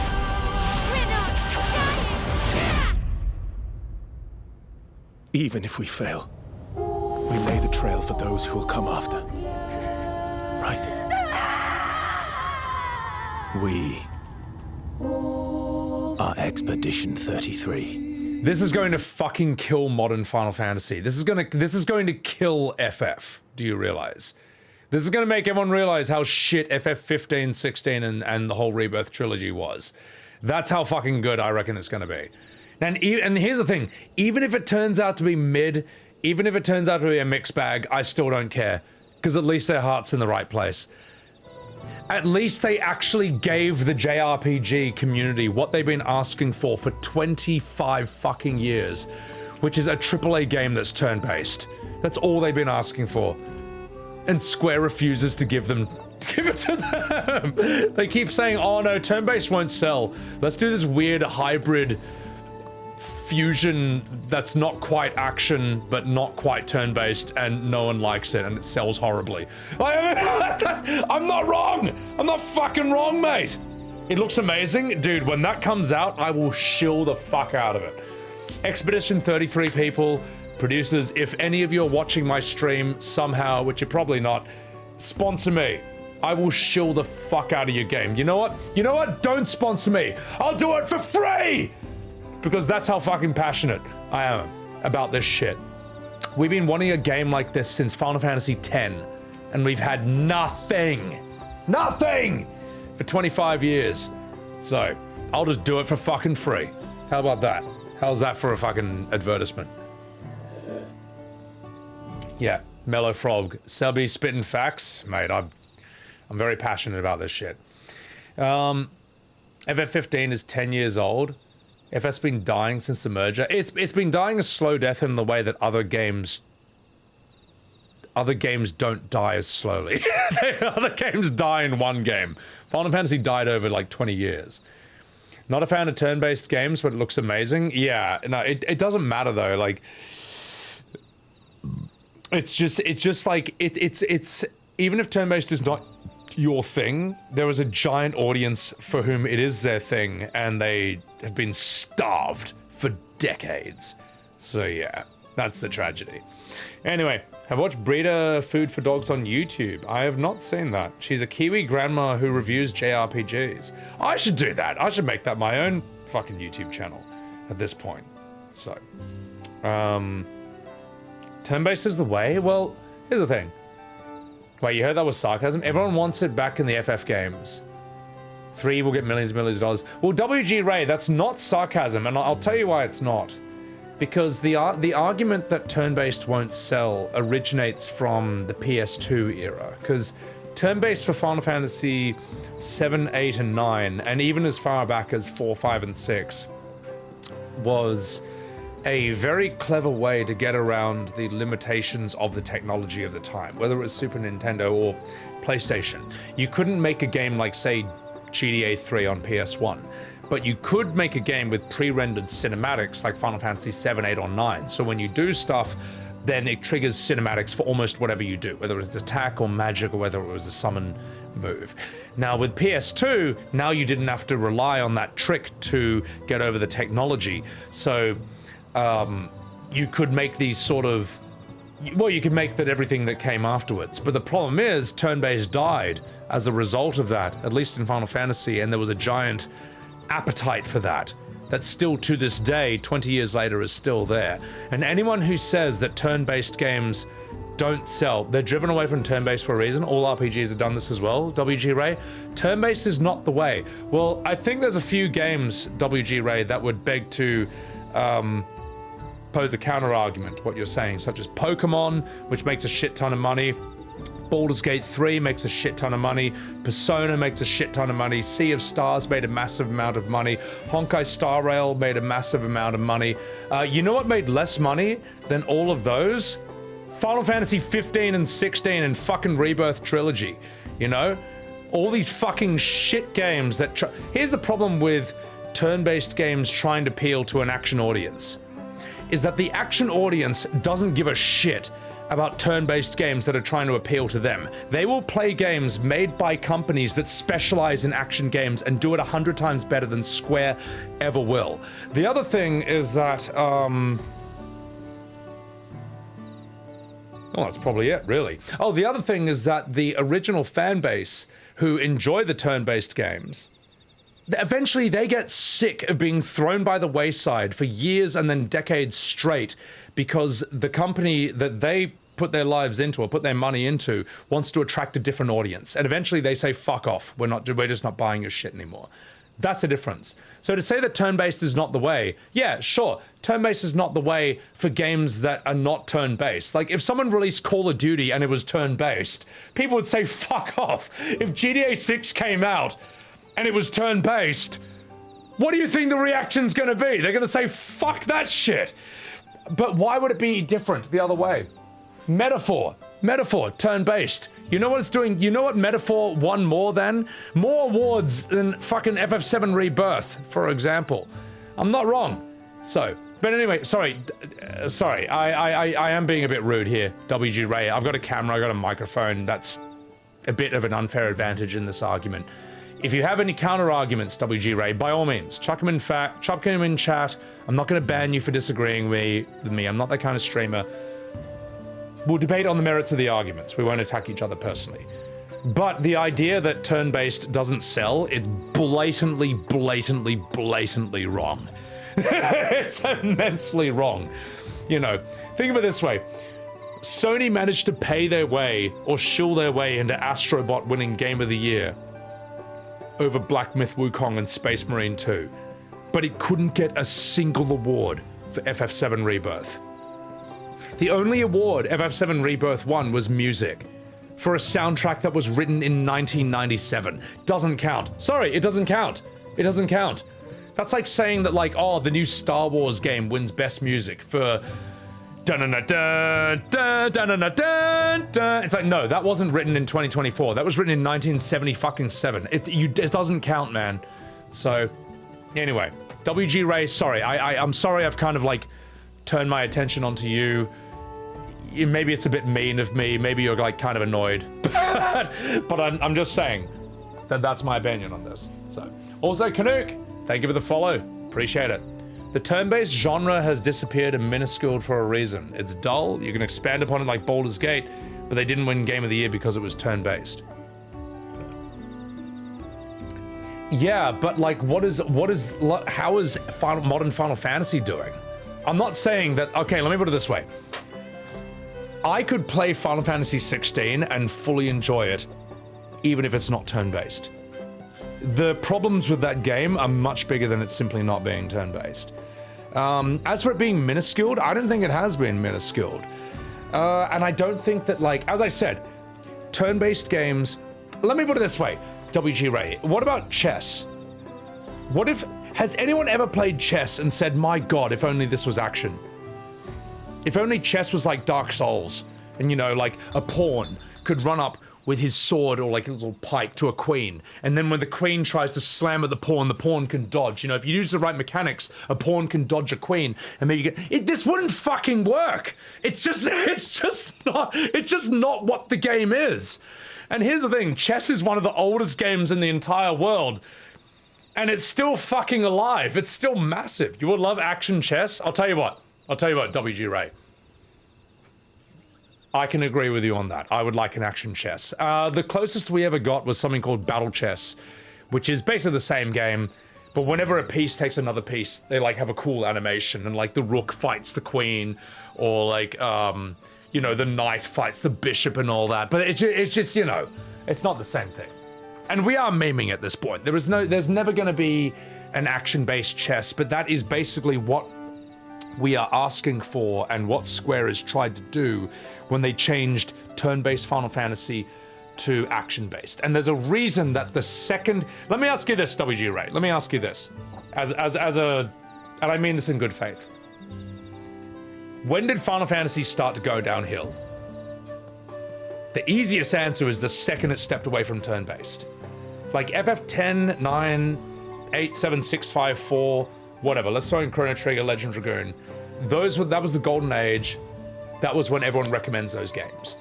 But everything after that, it's just a decline. FF10-2 is where it fucking goes down the shitter, you know. FF12, people can like that, but no one puts FF12 in the same category as, you know, the golden age from 4 to 10. No one puts 13 in there. You would say FF10? Well, I think we agree on this. I think we agree. I think we actually agree, WG. So, the Bishop murder animation was the best. Mellow? Oh, I fucking love that. I played the shit out of that. Square's gotten lazy over the years of their game, Canuck. I don't know what it is, man, because like with Western games, when they're bad, I can tell why they're bad. It's like, oh, because everyone who made this game is a fat amorphous blob with blue hair on Twitter. You know, it's like, oh, I can see why the game turned out horribly. With Japanese games, it's like, it's this weird sort of thing where it's a mixture of like pride and arrogance. It's like, the reason Japanese games are so fucking good is because of immense levels of pride in their craft and their art and maybe even, I don't know, other stuff. But when they fuck up, they can't ever admit this, and then they double down and try to hope that no one will notice this for 20 years straight, and everyone does. But if they think if they bury their head in the stand, no one will notice, and then you get Modern Square. Delbzy, thank you for the follow. Appreciate it. Slothitude, Square's making decisions around profit and safe game formulas. Well, then, if they wanted to make profit around safe game formulas, they should have just remade FF7 1-for-1 and made it turn-based and just made it one game. And they would have sold a fucking billion copies. They would have sold so much. Instead, that trilogy is nuking the entire company. Arrogant in the worst way? Yeah, I don't know. Maybe I am too. I mean, here I am, sitting here, just arguing about Final Fantasy while drinking heaps of beers. So, you know. Yeah, Dawntrail is ass. People are getting sick of the formula. Thing is, we all know that. We all know this. There's a lot of different ways to game, and that's how it should be. And that's what I think, like, if you're... Like, Square's specialty has never been action, but their specialties have been music, character, storytelling, and graphics. They are fucking good at those things, and they should have just stuck to that. As soon as they tried to step into action, the whole company fell apart. 11 was amazing for its time, Piccolo. I actually think it was. I remember, it was pre-World of Warcraft, and I used to have like a little website when I was like 10, you know, and it showed like a camera in a town in FF11, and sometimes a player ran across the screen. I was like, oh my god, oh, it's Final Fantasy, but it's multiplayer, oh, it's 2002, oh, soy face, that was my brain. When I was like 12 or something, you know. So it would have been amazing when it first came out. Rebirth director had an interview where he said they changed the Eris scene to keep people talking until part 3. Well, you know what, Silverheart? They got people talking, but they don't have people buying, because I'm not paying for part 3. That's fucking shit. Rebirth is fucking trash. And you know what? This whole thing of like, oh, it's terrible, but you're talking about it. Nah, fuck that shit. Fuck that shit. You disrespect the source material, you fucking shit on the OG fan base. You basically like, you throw, I don't know, man. You fucking manipulate us for money. I'm not gonna Get the fuck out of here. Whose side are you on, man? Also, Peachy, thank you for the follow. Oh, WG Raya. Dude, I appreciate that. I appreciate that. Sorry. Look, also, I'm sorry if I get a bit heated in argument. The whole reason I'm this passionate is because I give a shit. I give a shit. I care. And I'm not angry at you. I just get, like, I get passionate about this argument, man, because I just wish these games could be better. The tragedy is that there's an alternate timeline where Final Fantasy is still good, and we're not in that. So, also Vicarian, thank you for the follow. And Peachy, thank you for the tier 1 sub. Appreciate it. Respected Grub, OG7 is your favorite game and the new one's got you upset? Don't even get me started on it. Yeah, Taurus, I agree, man. Here's the thing, Eben, I'm not going to play part 3. I will YouTube on stream the cutscenes and the ending of part 3. That way I can react to it, see how atrocious it is, without wasting any of my time or any of my money. That's where I'm at with Square. I'm not fucking impressed. Still going, Amber and Meleth? You're damn fucking straight I am. Yeah, so. Don't tell us what you want, we tell you what you want, Mimic. Yeah, well, they got it wrong. I mean, and you know, the sales, I think, speak for themselves. So, sorry if that's rude, but it's also true. Main stories have gotten shorter, more emphasis on lazy storytelling and side quests. The tragedy is, and look, here's what I'm gonna do. After I finish voice acting Dawntrail, which I will do, alright, because you psychopaths, you absolute sadists, you viewers and audience members who thrive on human suffering and streamers' tears want to see me suffer through this absolute rubbish. I will finish it for your sick amusement. But when I'm done, I might actually voice act Final Fantasy VII, the original, because I've been wanting to do a V8 playthrough of this. I have my editor trim it down so it's a fully voice acted FF7 playthrough, just only the scenes, to chuck on my YouTube, because that's a voice acting passion project of mine. And after that, I'll just punch myself in the face and Minecraft myself, because there's nothing else I can do in my life at that point. Actually, no, there's a million other things I want to do. But that's something I want to do. Doomsday, thank you for the follow. So. Oh my god, Sloth. You remember being really excited over the early teaser scenes of Remake? Yeah, Eben, I know. Xenogears? Oh, hey, by the way, tell you what, Piccolo, do you want to see my cover art for Xenogears? By the way, chat, I actually got an emulator where I can finally play PS1 games. And I made some cover art. I made some promo art for upcoming streams. Do you want to see some of it? Hang on, where is it?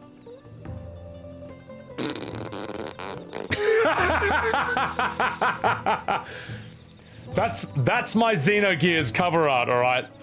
That's some of the promo art for one of my upcoming playthroughs. Now, I'll tell you what, the bottom right one, that was semi-difficult to do, you know, because I wanted to, capture the beauty of this character. So that was a bit of work. The one over here was actually hard to do, because his face is facing the other way in the poster, which I tried to match, but it didn't work. So I had to flip my face horizontally and then give myself the hair spike right there. So, yes, I might stream Xenogears, because I've only played this game for maybe like 20 hours, and I don't know. I want to know what this is all about. Wiki, dude, the Vampire Hunter D watch party was fucking awesome, mate. I do have some more planned in the pipeline. Also, follow my VODs channel right here to see more of that. And follow my YouTube channel if you ever want to catch, like, voice-acted performances from, like, Final Fantasy and stuff. What was the other one I had? I was quite curious about this. Do you guys remember Threads of Fate? This is a real boomer game test right here. Threads of Fate is this game. Hang on, open it. Now, this is a game on PS1 where you can either play as the boy or you can play as the girl. Now, this is a very, very unique PS1 game. It did something that no other game really did. If you play as her, she can use all kinds of different magic. And here's the interesting part.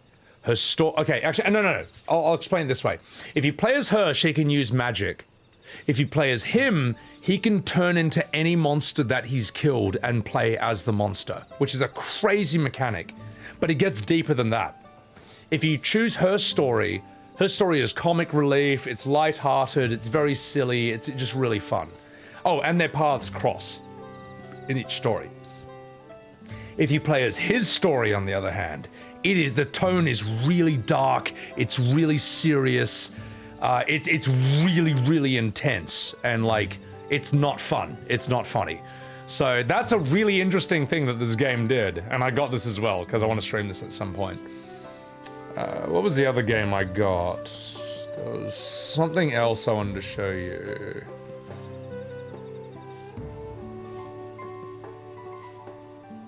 Oh no, it's not that. No,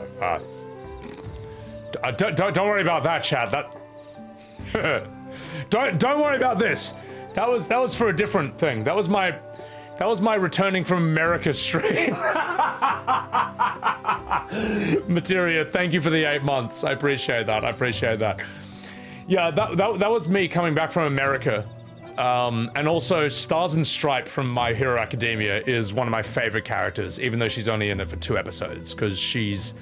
Oh my god, help me. She's absolutely beautiful. She's the most beautiful woman I've ever seen, and I'm in love with her. What was the other one I had? I had something else. Fuck, what's it called? What was it? No, I didn't do that one. It was, Oh! Now I remember. For all you Final Fantasy fans out there, there is one game that when people say, what's your favorite Final Fantasy, or what's the best one? There is one game that when people mention it, everyone else shuts the fuck up. Because they know they lost. And it's this game.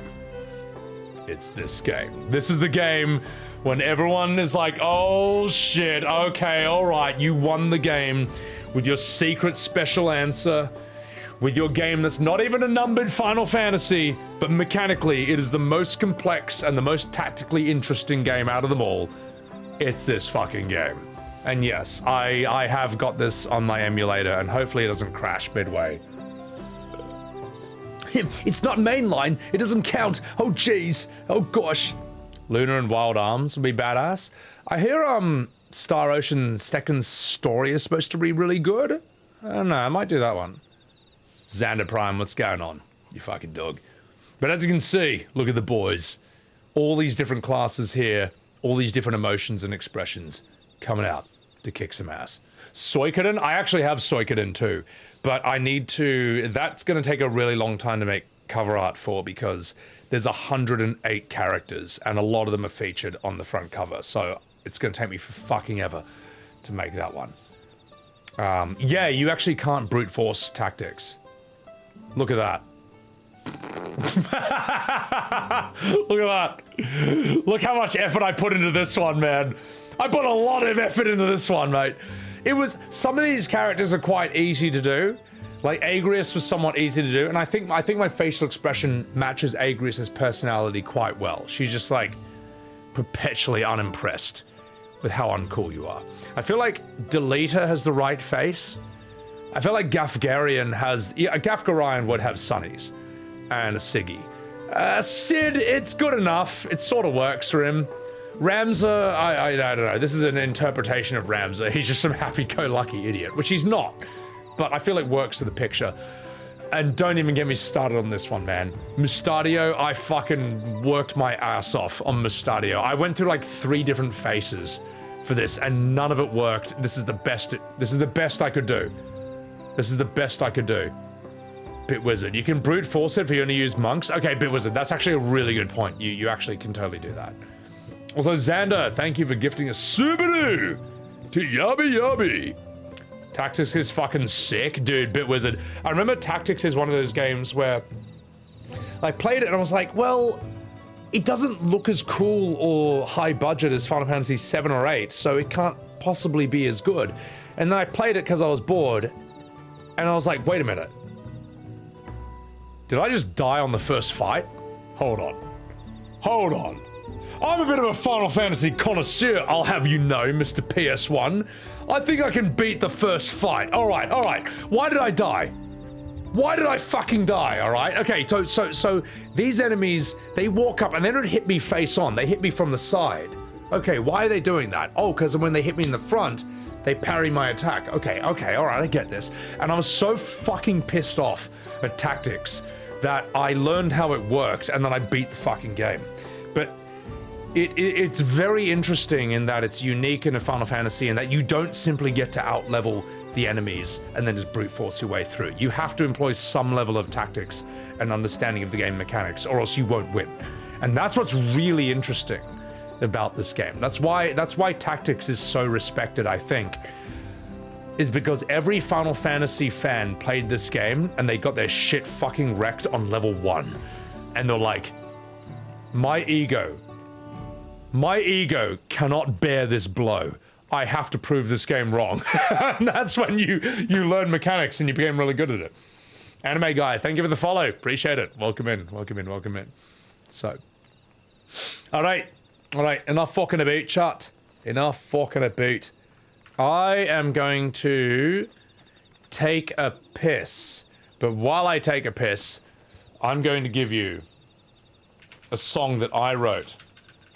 It's a beautiful song about Final Fantasy VII. It's set in the tone of Final Fantasy XIV. This was edited by Denmo McStronghuge, who you all know in FF14. It was sung and written by me. I give you the one, the only, Gamer Girl. I'm going to take a piss, and I'll be right back. Ahem. Gamer Girl.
Thank you.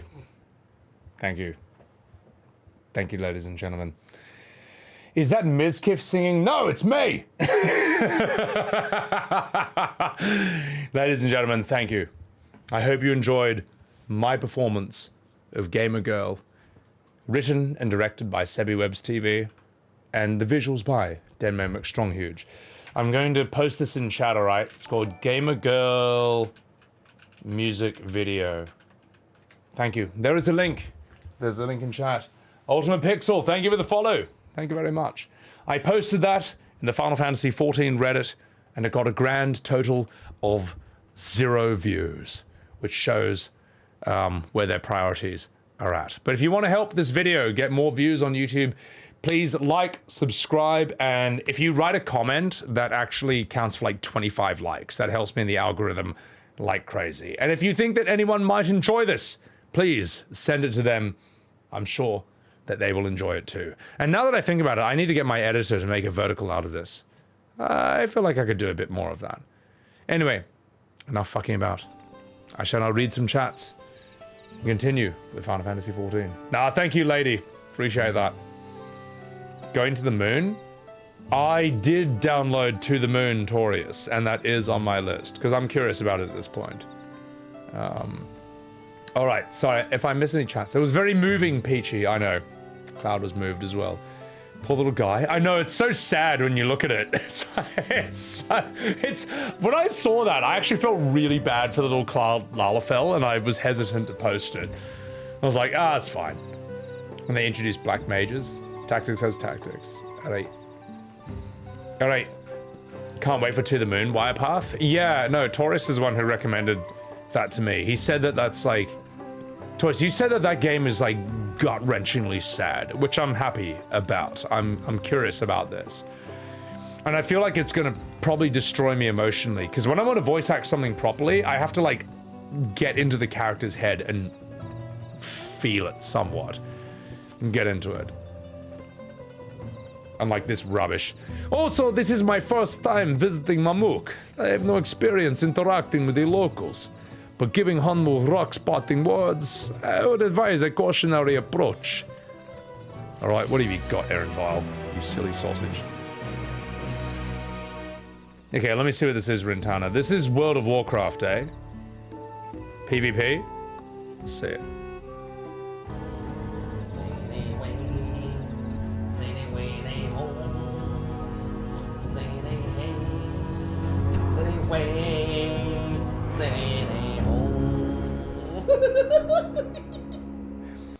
Wait, so he's using a rogue, and he's using that move where it, like, distracts you, like it flips the direction of where you're running? Oh, that's heaps good. If I was a rogue, I'd do this all the time. Please tell me this is not hardcore.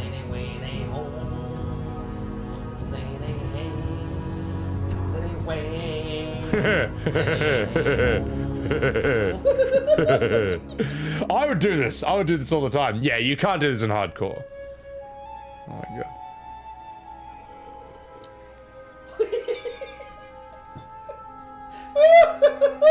Alright, let's go! Focus in the lair! With the flute!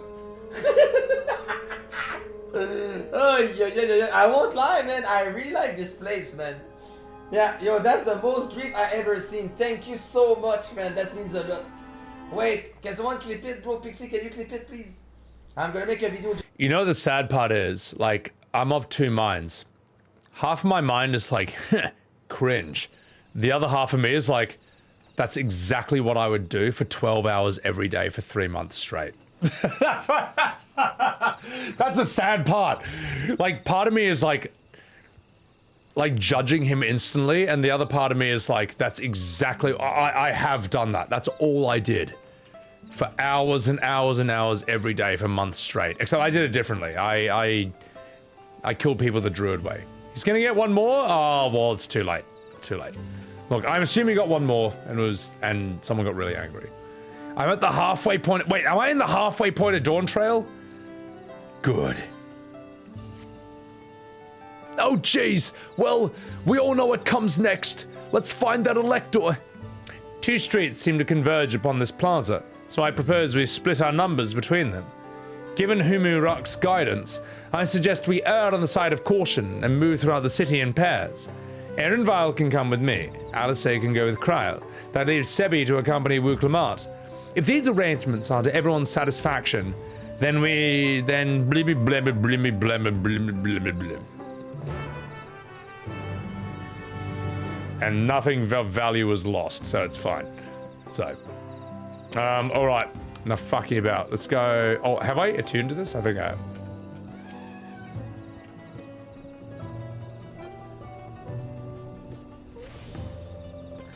Well, I'm attuned now, so it's fine.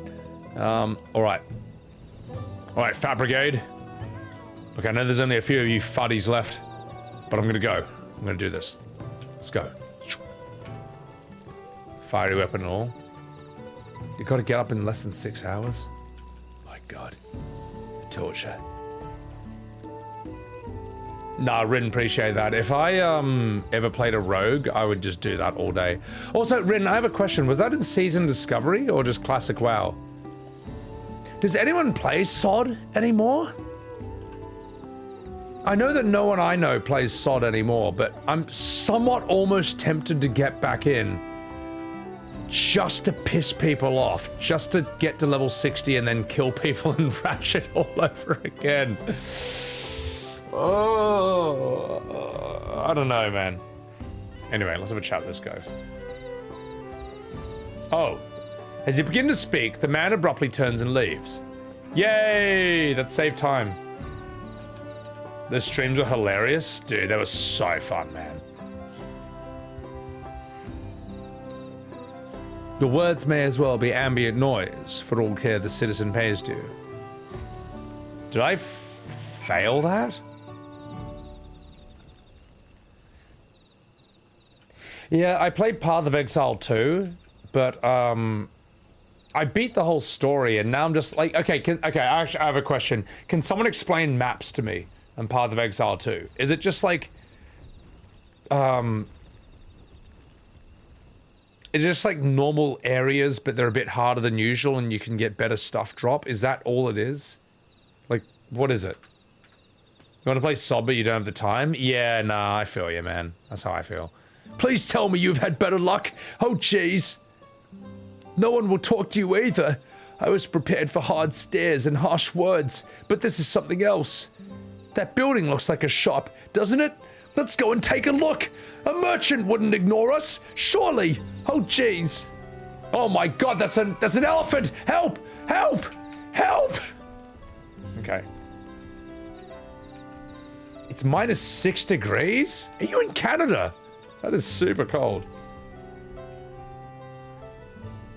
Maps in Path of Exile 2 are just farm spots that you need to drop and access. Find a map, go to the location, kill packs of enemies and some rares, get good loot and repeat. And some maps have modifiers. Symbol Bush, I appreciate that. Thank you. Also, welcome to the stream. That's like... So all you do is get good loot. For what purpose, though? Like... For what reason? There's nothing to do except kill more maps, right? Is that what you do? Eben, you go pass out. Don't worry, we got this. Step on me, please. Damn straight. They add mods that increase drops and stuff. You get good loot faster. For what purpose, though? To do better maps, to show off. Okay, well then I guess I'm done with Path of Exile 2 then. I guess I'm done. William Bloody Cruz, thank you for the prime. Thank you for the 40 fucking months, you fucking dog. Appreciate it, mate. Appreciate it. I'll tell you what, William, if you play Path of Exile 2, you can always invite me. I'll tell you what, I mean, if you guys want an Australian with 150 to 200 ping to play Path of Exile with you in the US, well, I'm here, you know. I have an absurdly powerful warrior, like a criminally powerful warrior, and I've got no one to play with, because this is gonna piss a lot of people off. But Diablo 4 has better servers than Path of Exile 2. And you know how I know this? Because I played D4 with an English person and 2 Americans, and we all had perfect ping on the same server. And you cannot say the same about Path of Exile 2. The best I can do is play on US West with 150 ping, which is slightly less shit than everything else. That's all I got. All right, that's it. So, I don't know. As much as I like PoE 2, they've got to fix their server shit, and I don't know how to fix it. I don't know what to do. I don't know. Does anyone know would they have to spend like, what, $100 million to get better servers? Clip it, Lord Meow? Yeah, go ahead, clip it, fuck it. Fix it. Fix it. Oh, fuck. Oh, no. Oh, no!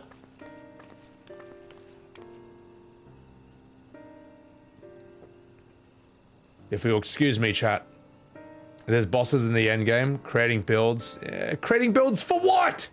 I can't even play with my friends because the servers suck greasy elephant foreskin. So, a mil? Not a hundo? $1 million! Well, the Path of Exile people definitely don't have that. It's only the most successful Diablo game ever. Anyway, crossplay Wuk Lamat. Can I cosplay Wuk Lamat Leno? Oh my god. Alright, if you'll excuse me, chat, I need to fix Dawntrail. Get ready for my Academy Award-winning voice acting. Here it comes. Ahem. Oh, hello there! We'd like to ask you something, if you don't mind. Oh, jeez. No, fuck you. Move along, outsiders. Oh, jeez. We're just trying to find someone. The Dawnservant Selector. Could you tell us where they are? No. I fart in your face. Oh, jeez. Oh, well, I may as well sniff it to understand the culture of my people's farts better, because I'm Wuk Lamat, and that's what I do. Okay, goodbye. Also, it didn't smell very good. Okay, alright, I'm sorry. I'm sorry, chat. Oh, jeez. How are we supposed to find the Elector if no one will even speak with us?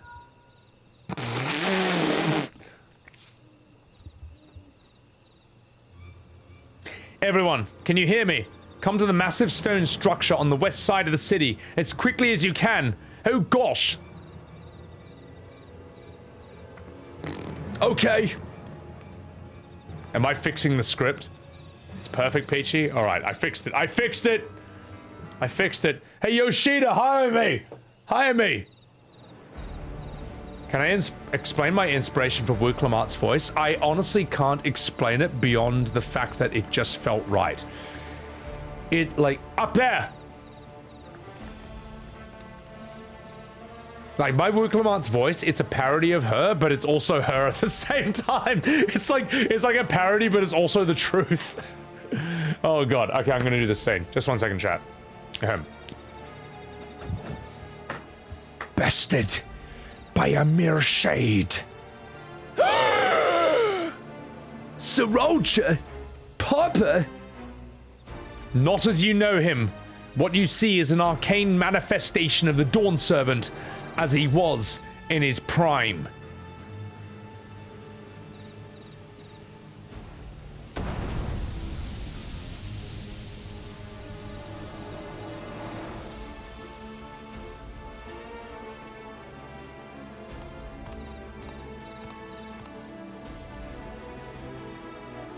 The channeler is Urianger, Autist of Mamuk, Elector of the Feet of the Brotherhood.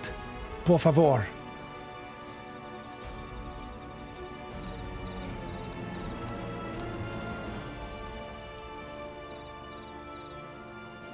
Oh fuck, this is a different character. This is a different chameleon. So there's Urianger who just got wrecked. There's Urianger who's his lackey. Who the fuck is this guy? Urianger. Chat, can you help me come up with a voice for this guy? Should this guy be Al Pacino? Can I just make him Al Pacino? Please. Please. We got nothing else to do. Unless this guy's a right hand. This guy's not the main... Danny DeVito, an angry old man.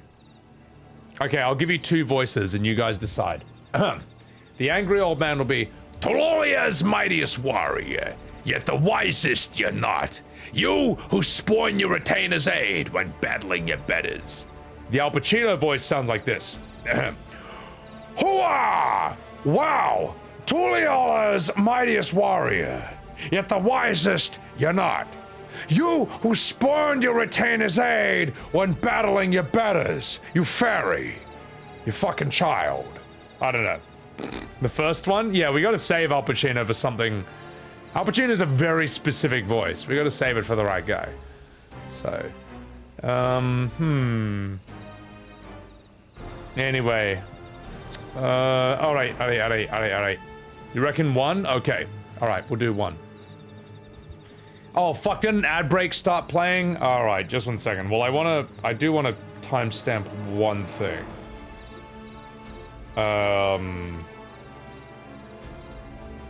That's so stupid. Alright, I'm gonna do this, chat. Actually, no. I'm not going to do this. I'm going to refill my beer. I'm gonna refill this beer, chat.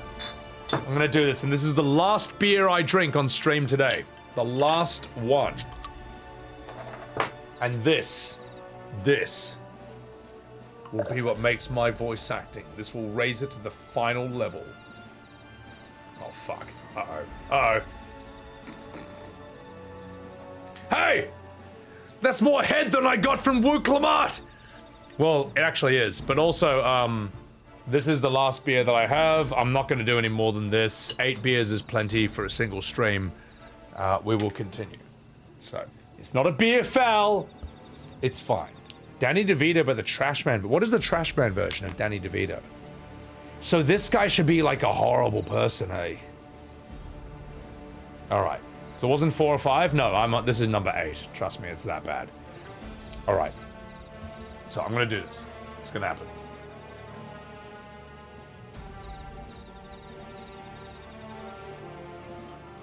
It's alright, chat. The reason you want to pour a beer and get this much head is because all those bubbles are going to turn back into beer. But the difference is when you drink the beer, it won't be gassy as fuck and make you burp a lot. It'll just make you burp a little bit. So. And if you don't agree with me, you're wrong. Because the guy who runs Bar Rescue, the guy who does that show, he did a short explaining exactly why you do this. And he demonstrates it scientifically. And if you disagree with the Bar Rescue guy, where's your $1 million show about how to pour a beer? Didn't fucking think so. Yeah. Also, Cat Musica, thank you for the follow. Appreciate that. What if you want gas? Well, then you came to the... Well, then you know how to do it now. Beer logic, let's do this. Perfect. Look at that. Notice how all those bubbles have turned back into beer. Notice how I was correct. And everyone who said that I poured too much head was wrong. And you all look like a bunch of silly sausages right now. Okay, we're gonna voice act this guy. We're gonna do this. You're a beer expert. I am, actually.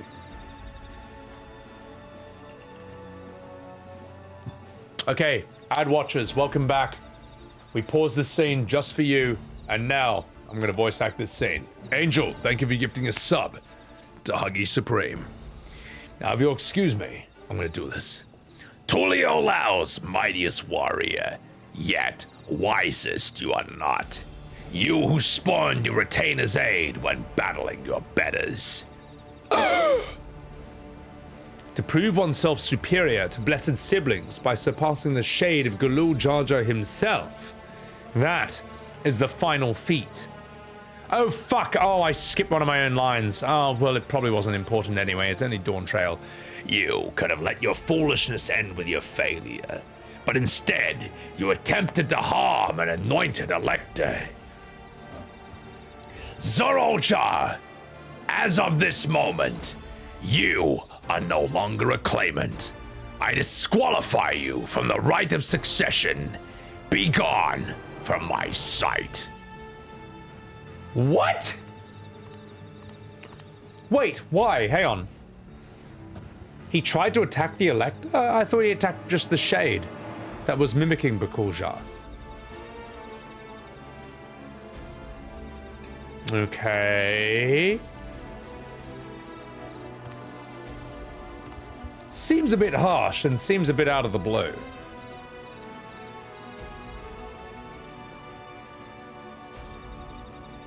This isn't over yet. I will be the one to reach the Golden City. I'm walking here. I feel like I didn't get the full story of that. When Zoroja was defeated, he tried to take the keystone by force, but he was thwarted by Father Shade. Okay, well, thank you. Okay, that explains it. Oh, here we go, boys. My dearest child, welcome home. Oh!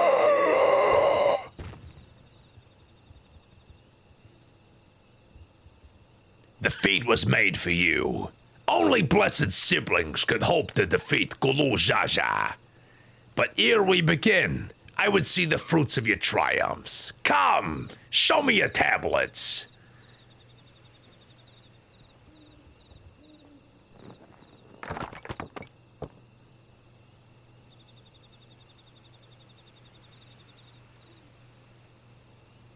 What is this? Where are your keystones? Explain yourself, boy!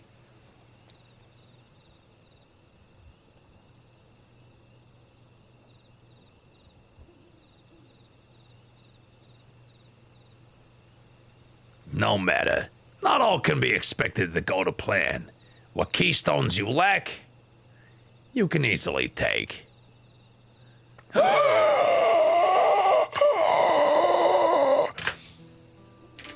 I tried, but I could not. I cannot beat her. You mean to tell me that you, the glory of Memuk, for whom all here have sacrificed, were defeated by your inferiors? You are as useless as your siblings. A failure. Leave. Never return. You have no place here.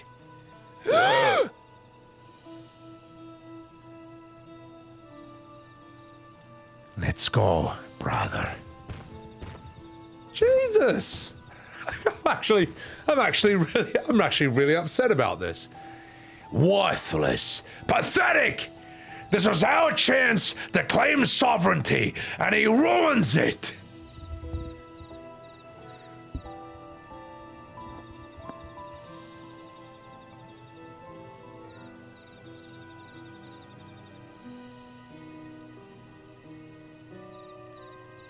But when these stragglers fail, Bakool Jaja will be forced to extend his rule. And the next right of succession, we will present a better claimant. So come, stand before me, and fall. I won't do your trial. Oh, you intend to forfeit the right? Papa wanted his successor to intimately understand the country he loves. Every step in my journey, I've learned something about our people and their cultures, and I would do the same here in Memuk. The Mamuja deserve nothing less, so your battle can wait. Nanny? I am of the same mind. Father named you an elector for a reason. There must be something that he would have us learn. I'm Thancred and I'm smiling. And I don't have any lines. Do as you will. But until you triumph over the shade, you shall proceed no further.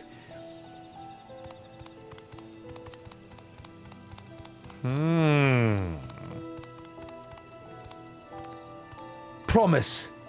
I would speak with you. Meet with me on the western outskirts.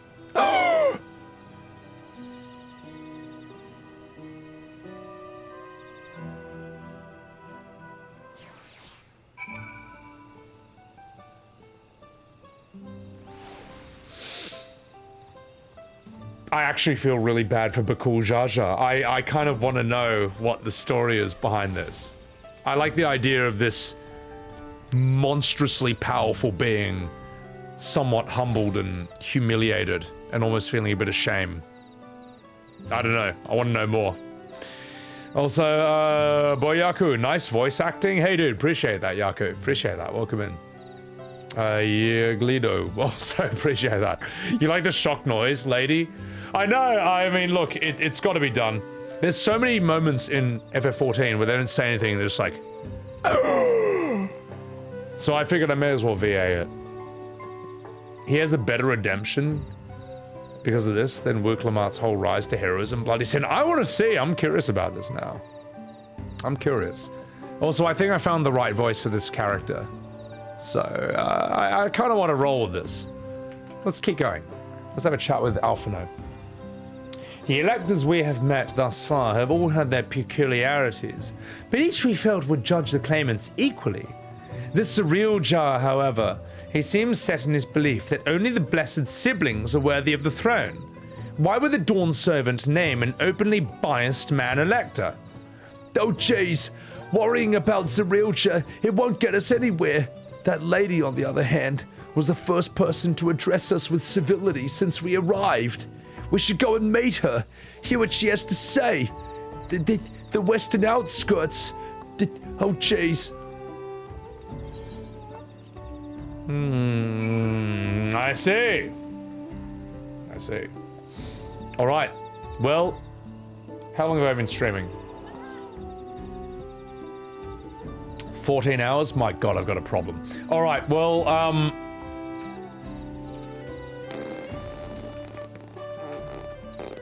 I can't stop. I can't stop, chat. I can't stop. The story just got good. It finally got good.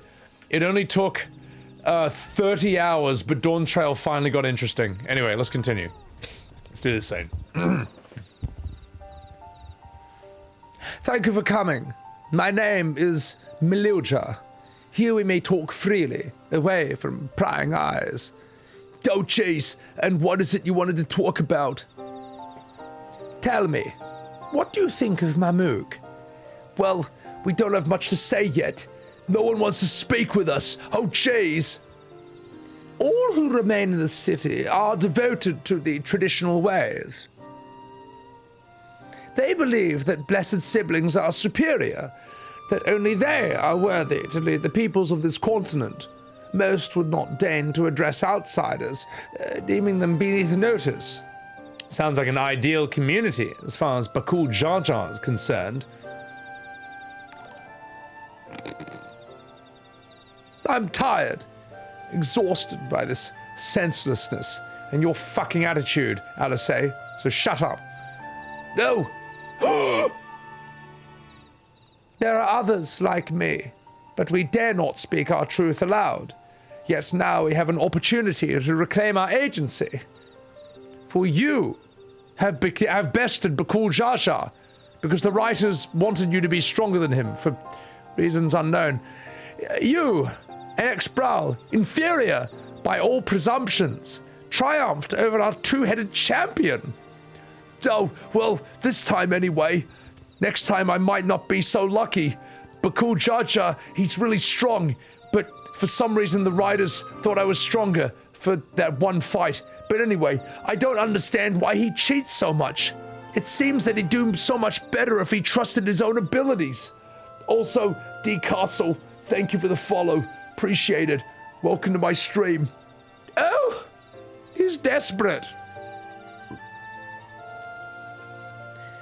Other blessed siblings have fallen before. This is known. But no matter how the individual might falter, the people still believe in the blessed siblings' supremacy. I'm Sonic and you're racist. Oh jeez, you sound like a bunch of racists, but it's also my dad's fault, so I guess I'm racist too. Oh! He united Tural under one rule, who in their eyes stands as a testament of the tradition's infallibility. Regardless of your father's virtuous intent, his greatest triumph has only fanned the flames of our people's racism. However, as both his daughter and claimant to his legacy, your triumph could prove that Bakool Jaja's true strength lies not only in his birth, but in his race. I'm sorry, but in his character. And in doing so, you may give us the strength to renounce blessed siblings forever. Well, don't chase. I can understand wanting to forsake zealotry, but isn't forsaking two-headed Mamulja going a bit too far? You must decide that for yourself, whether the price we pay is worth an empty dream.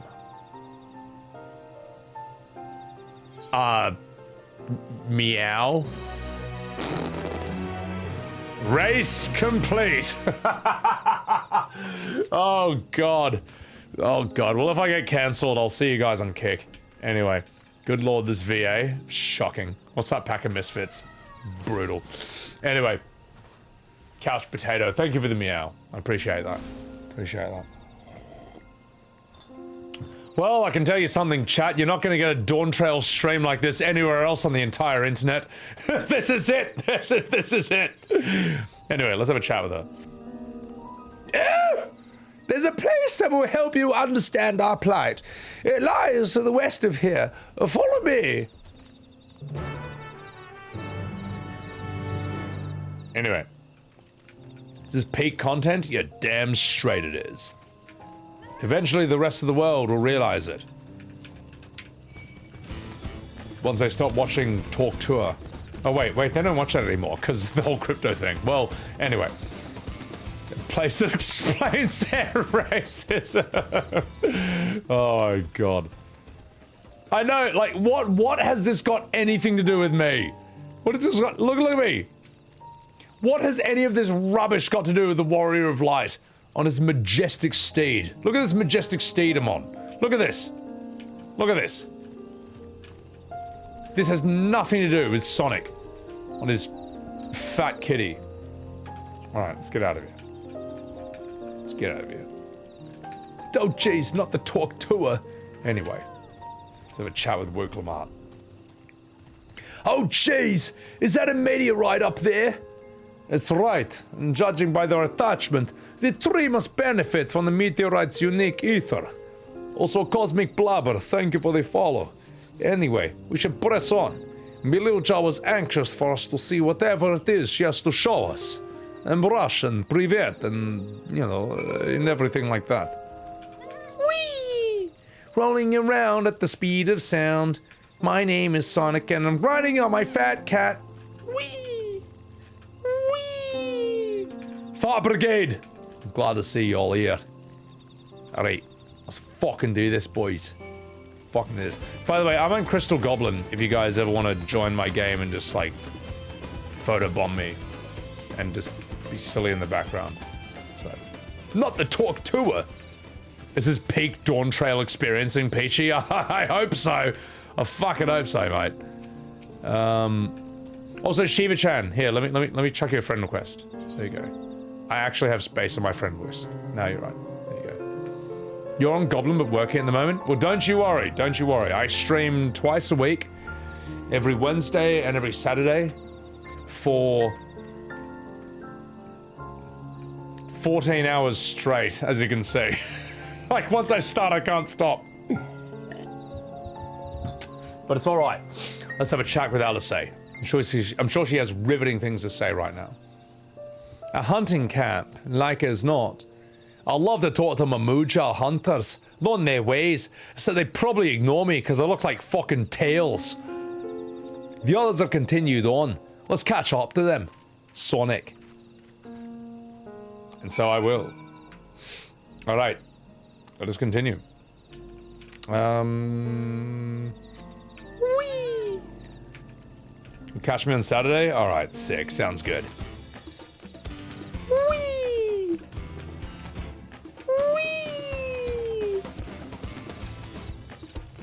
Wow, I can't wait to not fight any of those things or play this game at all. It's alright. So I'll trust my overpowered party members to carry me. That's the streamer way. Also, where is... Oh my god. Okay, this way. Whee!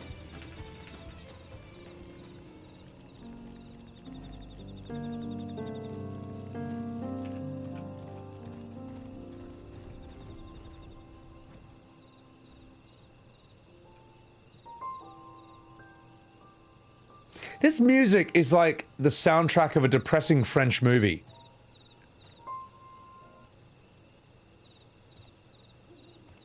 Here's what it should sound like. There we go. Fucking hell. There we go. There we go. There we go. I remember the last time I played this, which is like 2 hours ago. We got into a massive argument about how old school Final Fantasy was so much better than new. Now I'm gonna resist the urge to start that argument again. But I am right. I'm right. I'm right. This is 100 times better than what we got.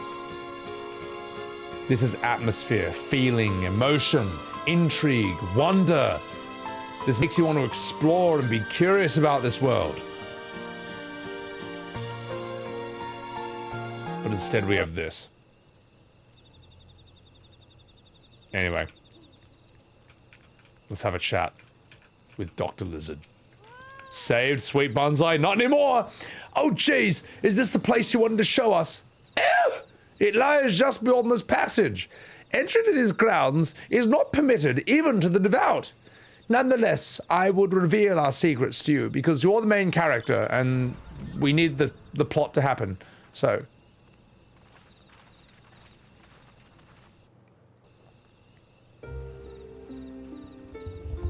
Alright. Kippers, don't give me that face. Alright, this better be a really riveting scene. Thank you for fixing it, Zilla. Hey, don't worry. I can do this all day.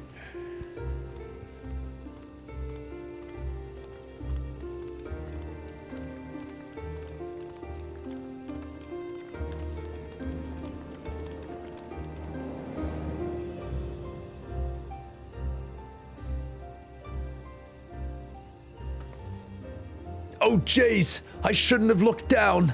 Oh gosh, I'm feeling nauseous. I might even do a hawk tour. The stone pillar yonder. That's our destination. Meow.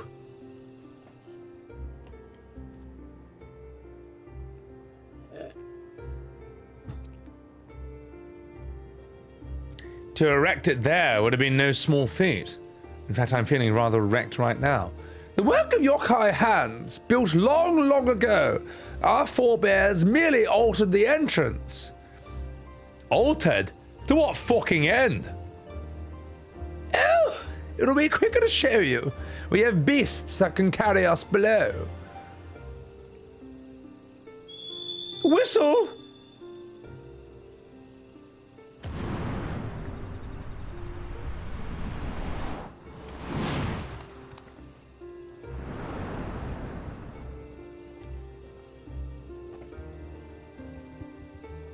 Oh, jeez!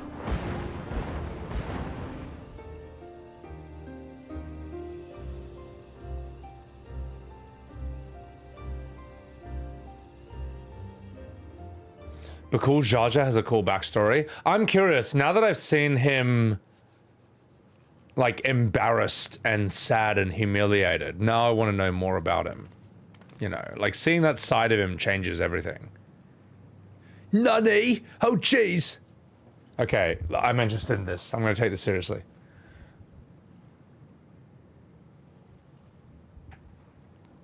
Bakool Jaja? Hello? What? You could not wait to laugh at the failure. You've always come here to cry. Ever since you were little. Mother!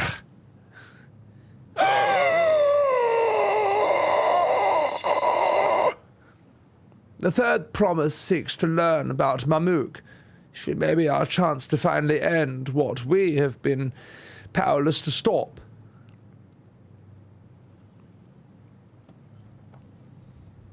Talk with her. Tell her what we've done. Fine. Perhaps it's only right that we be the ones to speak of it. Blessed as we are.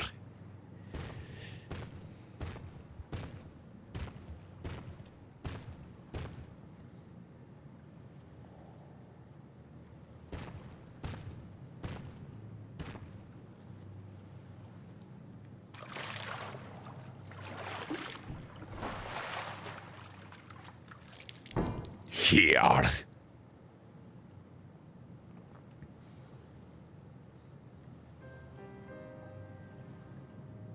This vessel holds the remains of a two-headed mamulja, an infant. Nanny?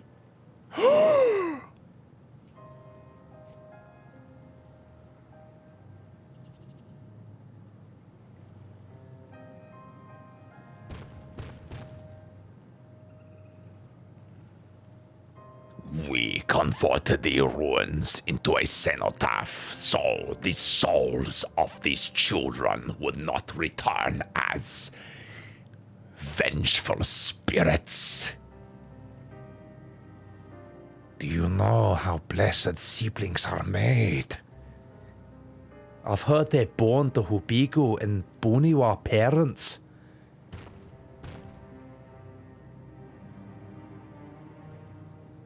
Such unions between clans were originally arranged to stop infighting.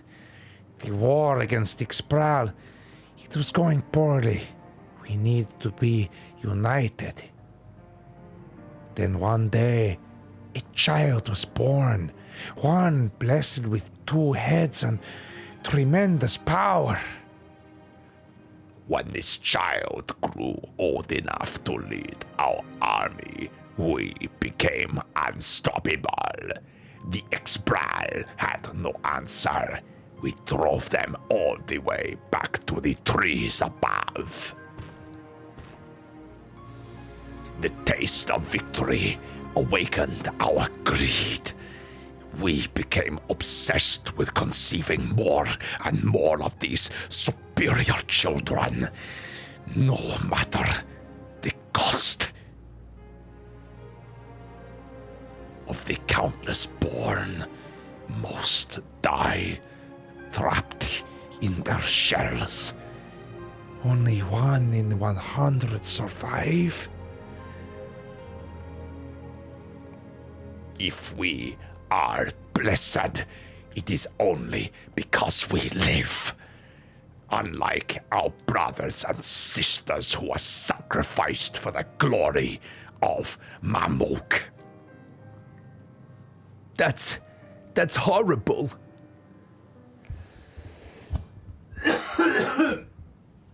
Of course, it is horrible. It is an atrocity we can never take back. Those children died so we could live. So we had to succeed, no matter what. To fail would mean it was for nothing. Nothing. But I did fail. I squandered their sacrifice.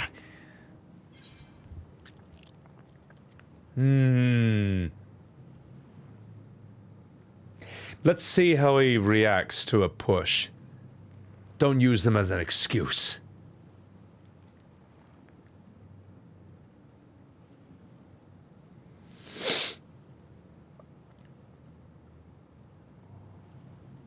I should have never been born. You're wrong. You didn't ask to be born as you are, and you're not responsible for your siblings' deaths. These people obsessed with blessed siblings are. They made their choice, but they don't make yours. Since when do you let others push you around, Bakool Jaja? What do you want? Say it!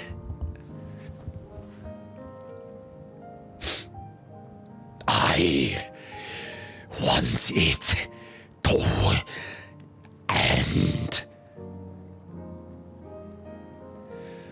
I don't want any more to die.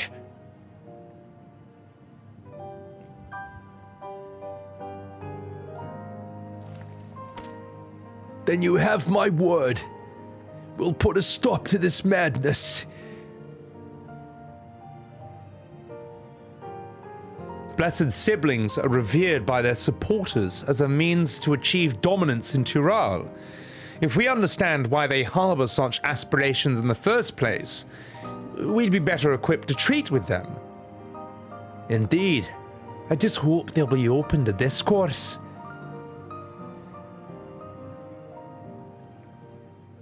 Take me with you. Those fanatics, they treat my words as gospel. No. There will be trouble. There will be trouble if your father finds out that you're still here. Moxatoral Zush. There, we will gather the people and ask anything that the third promise wishes to know. Then take one of my scales. One that blends the Hubiku and Buniwar coloring. It will serve as proof you have our trust. People will do as you say if you show it to them.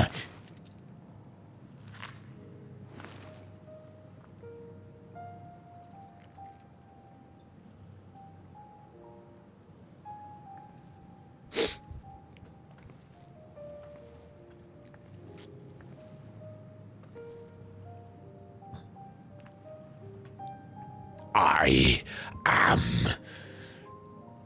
sorry for all I've said and done. I don't expect your forgiveness. You had your reasons. I'm glad I could know them.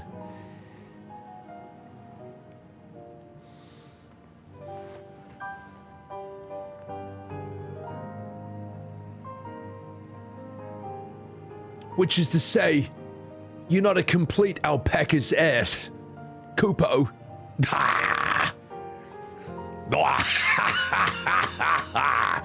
Well, thank you, Wuk Lamat. Well, maybe it's for the best. I mean, hatred is exhausting, after all. I have 4 ears. Indeed. So let us make the most of our newfound friendship and bring together the people of Marmook. We've got so much to bloody discover.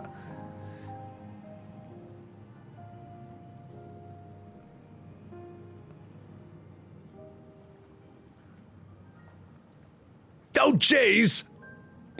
I'm so excited!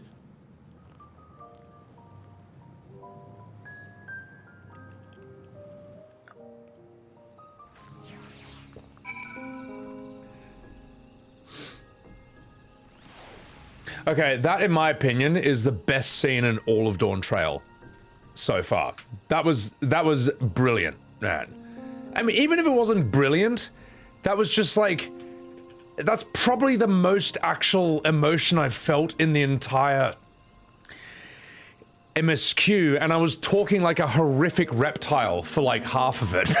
You know what I mean? In fact, that was really interesting, and this is partly why I wanted to voice act Dawntrail, is that that's the first time I've ever had to voice act the most horrific voice in my entire repertoire and then have to actually try to express emotion and vulnerability and sadness through it. That's the first time I've ever had to do that, and that wasn't easy, man. And I don't know if I did it well or did it any justice, but I felt something at the time. So anyway, Nobble, it is. Oh, you get out of here, guys. Follow my man Nobble. The fucking good bloke, mate. I'm a big fan of him. He's playing World of Warcraft right now. The enemy of Final Fantasy XIV. Oh, come on, they're the same fucking game. Anyway. No, I appreciate that, Peachy. Thank you to Valnor. Bakool's VJ is pretty good. I took it up a notch. I want to see... I haven't heard what he even said. I don't even know what Bakool Jaja sounds like. In my mind, he only sounds like a horrific nightmare. So, I don't know. I might even check that on YouTube. Just because I felt something with that. So I'm just going to timestamp that real quick. We'll call that a Bakool Jaja vulnerable scene. Why not? Why not? What else can you really call it? Post it, that was good? Yeah. The taco scene is worth checking out. His voice is great. Oh, I imagine in Japanese he sounds awesome.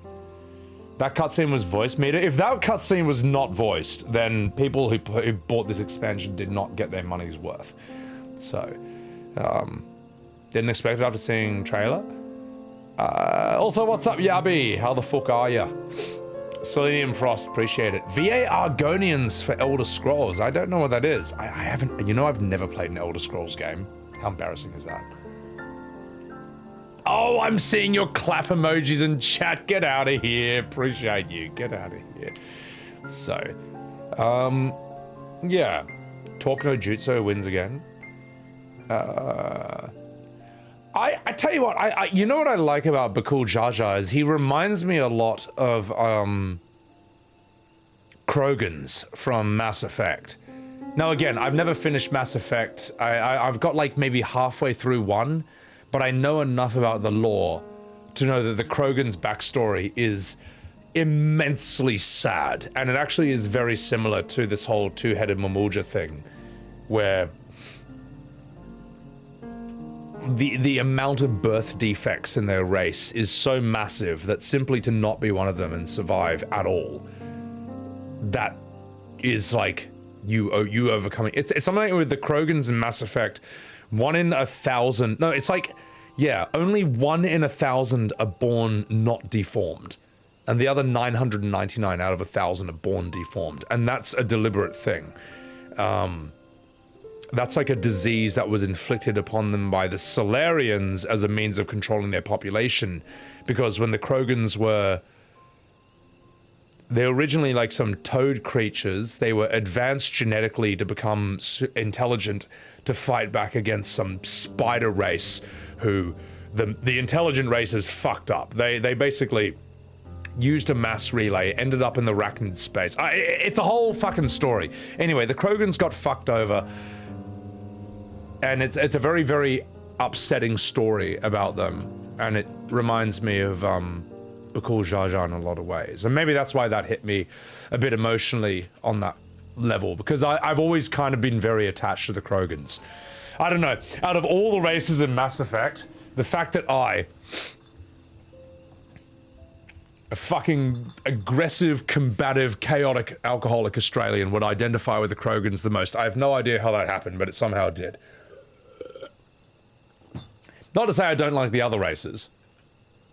I do like Tali a lot, even though we never see her face, but she got that ass, so that's fine.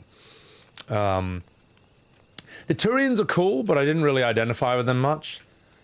Whatever the blue-haired ladies are with the tentacles on their head, I'd bang them, you know, but I don't relate with them.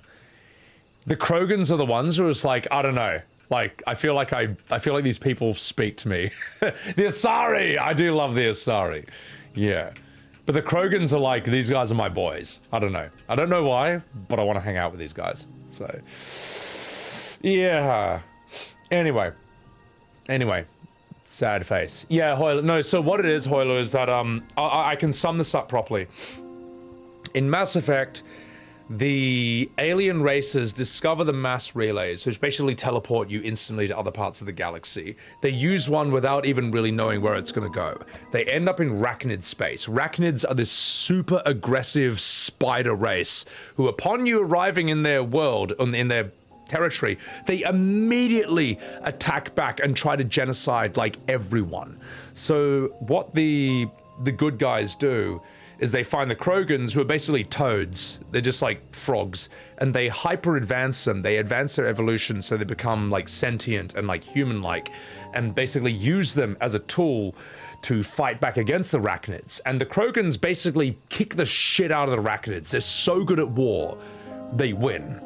But here's the problem. The Krogans breed like fucking rabbits. So now the Krogans are overpopulating, and now the Krogans are hyper-aggressive.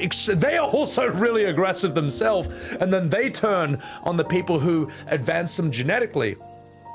And so the way that the advanced civilized races deal with them is that the Solarians invent a virus that infects every single Krogan in the universe, and it means that only 1 in 1,000 Krogan births are not deformed. Only one in the genophage virus, yeah. So only 1 in 1,000 Krogan births are actually normal, and the other 999 out of 1,000 are just like horribly deformed and just will die within a few days. And that's how they stunt the Krogan overpopulation problem. So every Krogan that you see who's alive, there's still plenty around, but they are all fucking, they're not happy, man. They're not, they have a very big fucking chip on their shoulder, and they have a very, very good reason for that as well. And so, I don't know, something about that, the Krogans were dragged into this war without their consent, and then for reasons that are not their own fault, it's just their nature, they kind of, you know, did their own thing, and then they got fucking wrecked because of, I don't know, I don't know. There's so many things that are so wrong on so many levels that I think that, I don't know, I like him, and I think a lot of people like him for that reason. Anyway, enough fucking about. Let's continue. Ladies and gentlemen, it's time. It's time. It's time to speak with Wuk Lamat. But before I do that, I gotta eat out some big, sexy, furry vajayjay. Oh yeah. Oh yeah, Wuk. Oh yeah.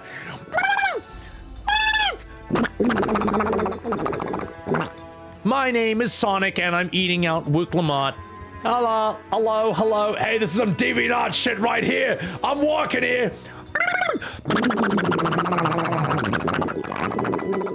This is my new Twitch thumbnail, all right?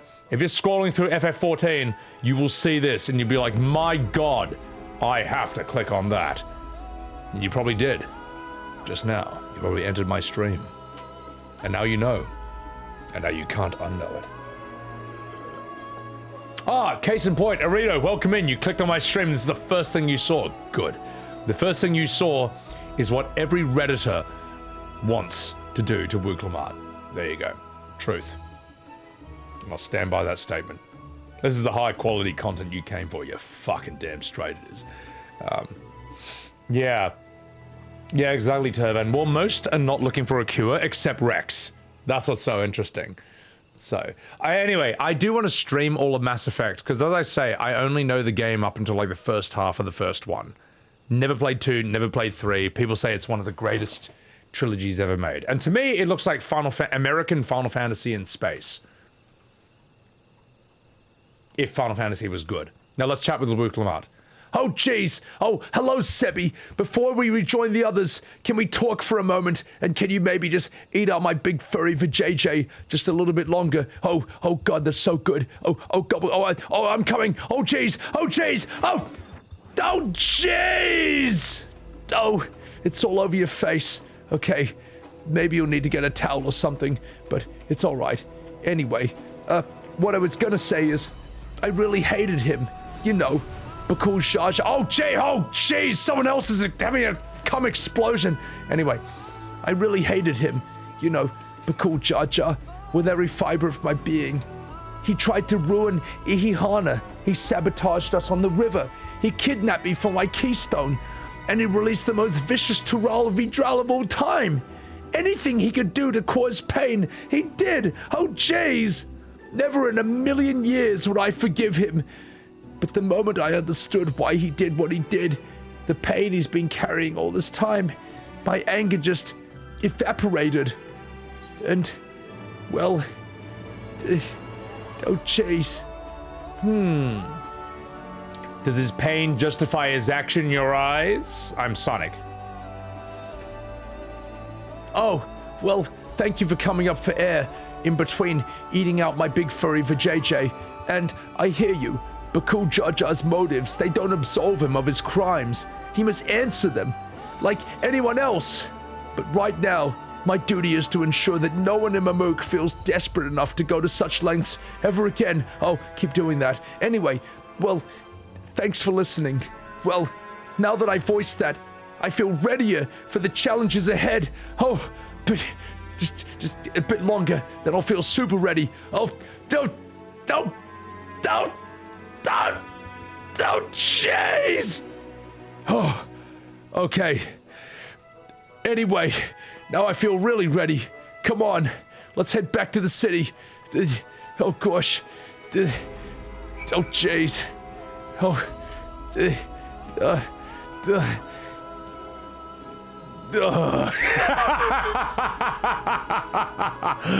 Oh, chat. What do you expect? What do you expect? It's fucking Final Fantasy XIV, you fucking cum lords. You knew what you expect. You knew what you were clicking on when you clicked on this stream. You knew. You knew what you signed up for. It's a you walked into the wrong RP server. Wrong. You walked into the right RP server. Also, welcome in. Poofy, what did you join? An average Final Fantasy XIV stream. That's what you fucking joined. Anyway, welcome in. Welcome in. The ending is dog shit. Well, I mean, I heard they sort of fixed Mass Effect 3's ending. Maybe, maybe not. I don't know. I don't know. What kind of talk is she referring to, Irita? You know what kind, mate. You fucking know. So anyway, I'm only 8 beers in. It's fine. He changed from Sonic to Silver after that encounter. Anyway, you came back to that lady? Good. Watching this at work is an experience, Cactus. I hope your boss is watching this right now. Be like, my god, you follow the coolest streamers ever. Alright. Okay. Alright. Good night, Angel. Take care of yourself. Okay. It's time. It's time. It's time. La-hee. La-hee. La-hee. La-hee.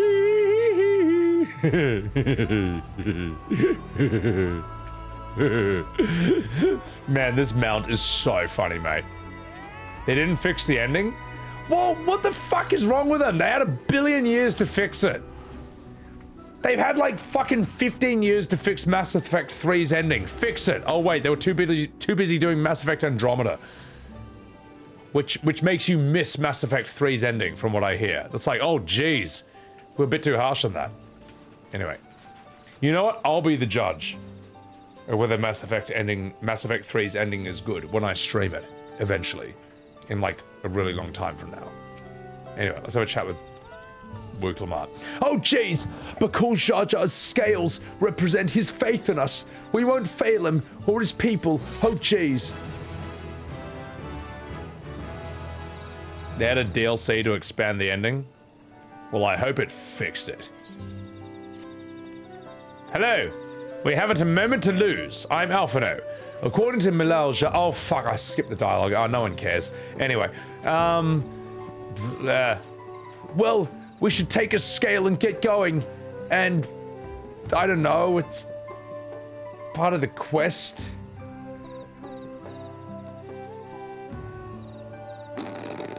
Anyway, let's retrace our steps. Maybe this time we can convince folks to lend an ear. I think. Maybe. I don't know. Well, I mean, look, Mass Effect is like... It's not the same people who made it, you know?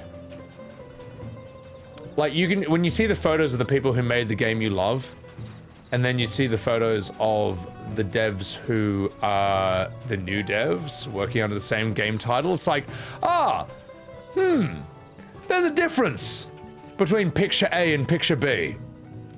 I don't want to say what it is, but something tells me that it's not going to be as good going forward.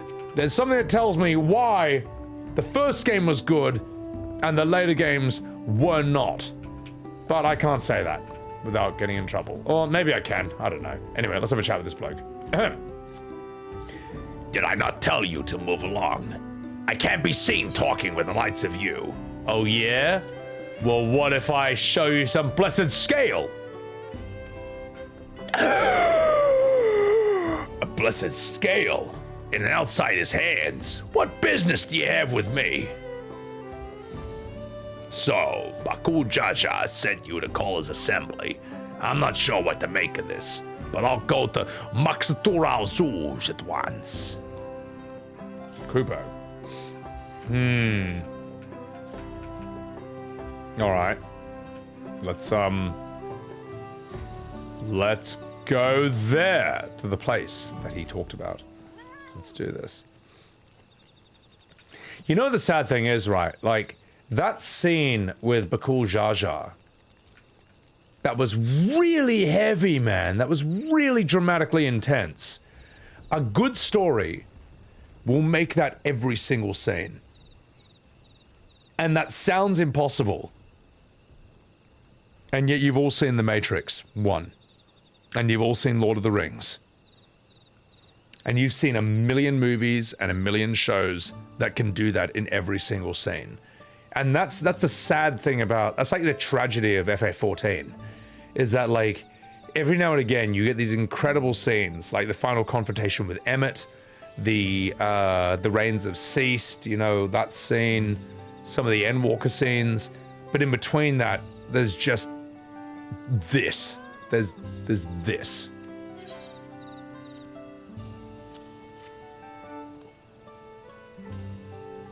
That's Scale. If the Blessed trust you, then so will I. So, that's what you require of me. And that's a good scene, because I'm voice acting it. Bakool Jaja bids us to come to Maxur Tavjuj.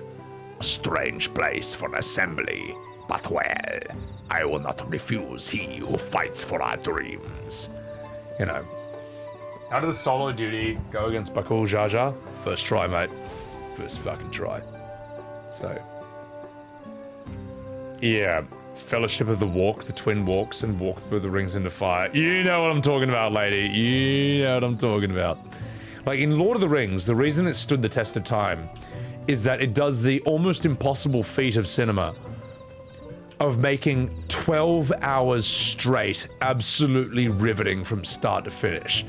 This is an almost impossible cinematic feat, and they somehow did it. So, yeah, so it is possible to make every scene dramatically gripping and fantastic. The Gould Tavan, I don't know what that is. You're right, Dangerous Ace. After 23 hours, Lord of the Rings got good, you know, like 11 hours after the movie ended. I didn't go to sleep, Thera. I have been streaming for 14 and a half hours, and when this beer ends, then the stream might end as well. Maybe. But not yet. First I have to do the scene. Have you managed to... I'm sorry. I inhaled some saliva. Have you managed to gather some of the good folks? Oh, jeez. Oh, God. Oh, yeah. Wonderful. The esteemed Bakool Jaja will be pleased. This fellow here will be coming to Mox... Oh, just 1 second.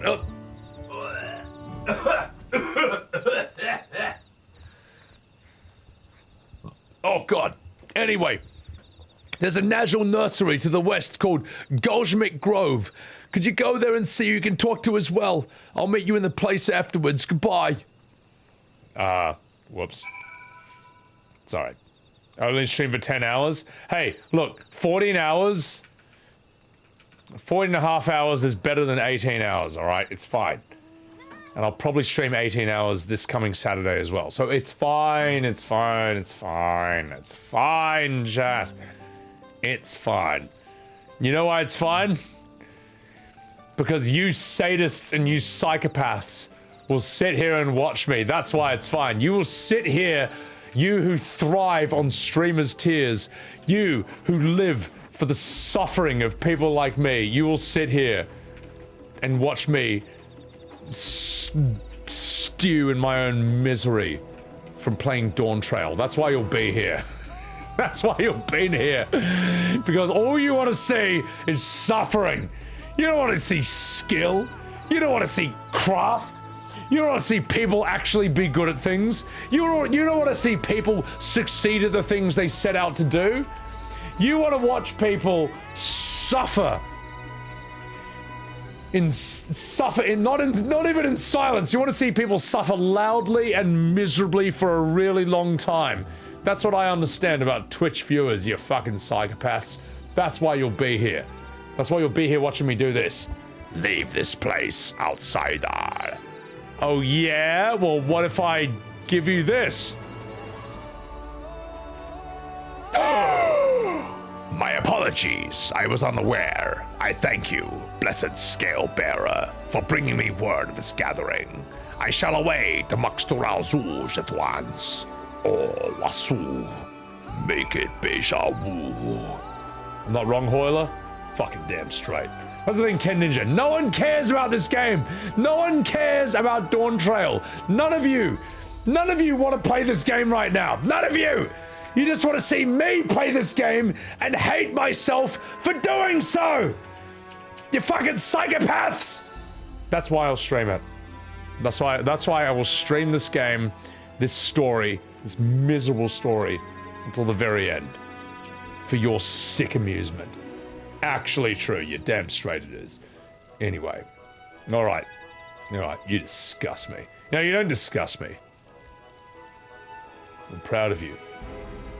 You acted exactly the way I predicted. Yeah. How's the story so far, Dangerous? We actually had a cutscene that I really liked. It was, to me, the best cutscene in the whole story so far. So, you're in Heaven's Ward, Shadow? You did. And okay, you actually do disgust me. Hydra Wolf, you'd like to make me suffer? Good. Because I love suffering. But only for your entertainment. Only if people find it interesting and fun. Ahem. Oh, fuck. Cutscene. Alright, cutscene. Cutscene, let's do this. Ahem.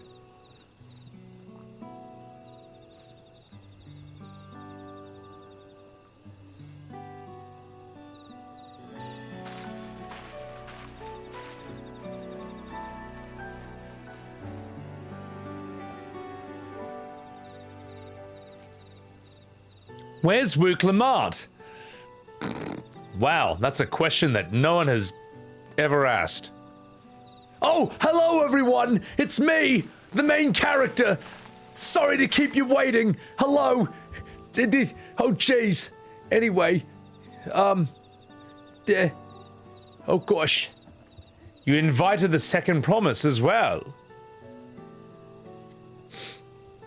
Lamati, need I remind you, this right is a competition. Whatever advantage you're about to share with me, you ought to utilize to your own benefit. I have barely made headway in communicating with the locals. At this rate, you lead the race to the Golden City. Por favor.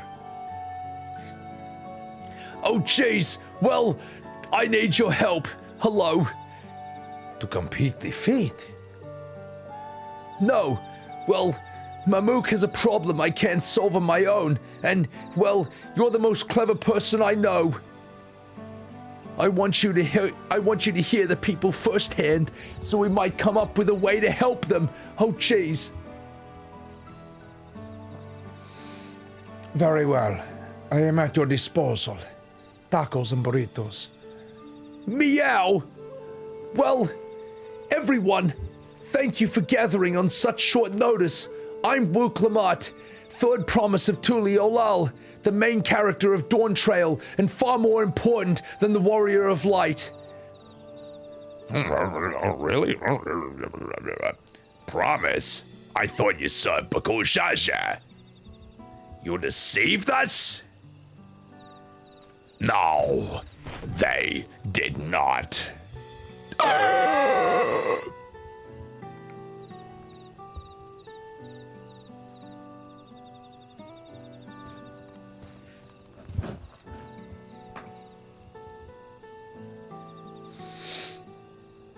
The scales they showed you were mine. I entrusted them to the third promise and her retinue. Why honor these outsiders so? Because Wuk Lamat has won my trust. Now you will hear her words.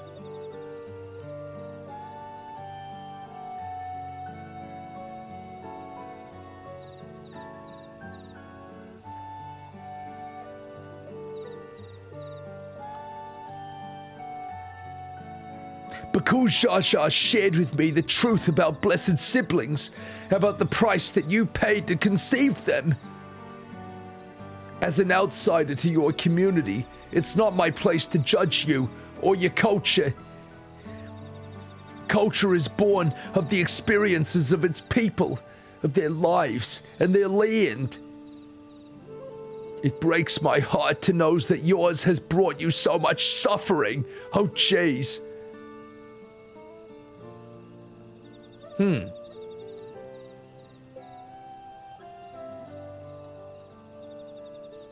If anyone here wishes to break from the cycle of tragedy that created blessed siblings demand, I ask that you join us.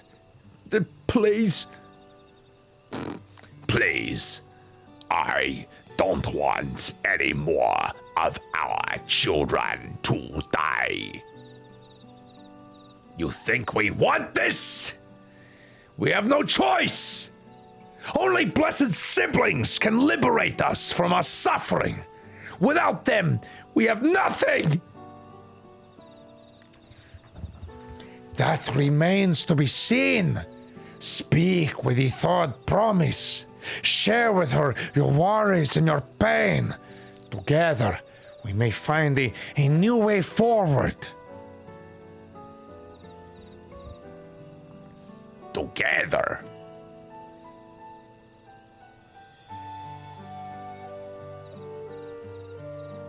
If she is trustworthy, then I will speak with her. It would be best if you withdrew, my son. And many cannot yet speak freely in your presence because you're so cool and muscular and have 2 heads and 2 penises. I'm so sorry. I might have ruined that scene. Anyway, let us keep an eye out for Urianger. He wouldn't take kindly to this sort of gathering.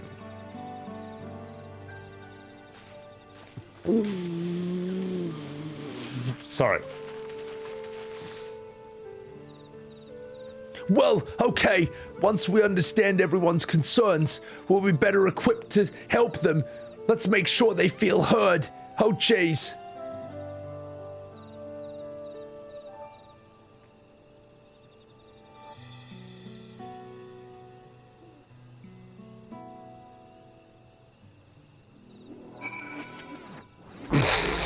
Okay, I might have ruined the last part of that, but it also is not factual. It's true. It's true. I stated the truth, Peachy. In fact, I improved that scene. I apologize for nothing.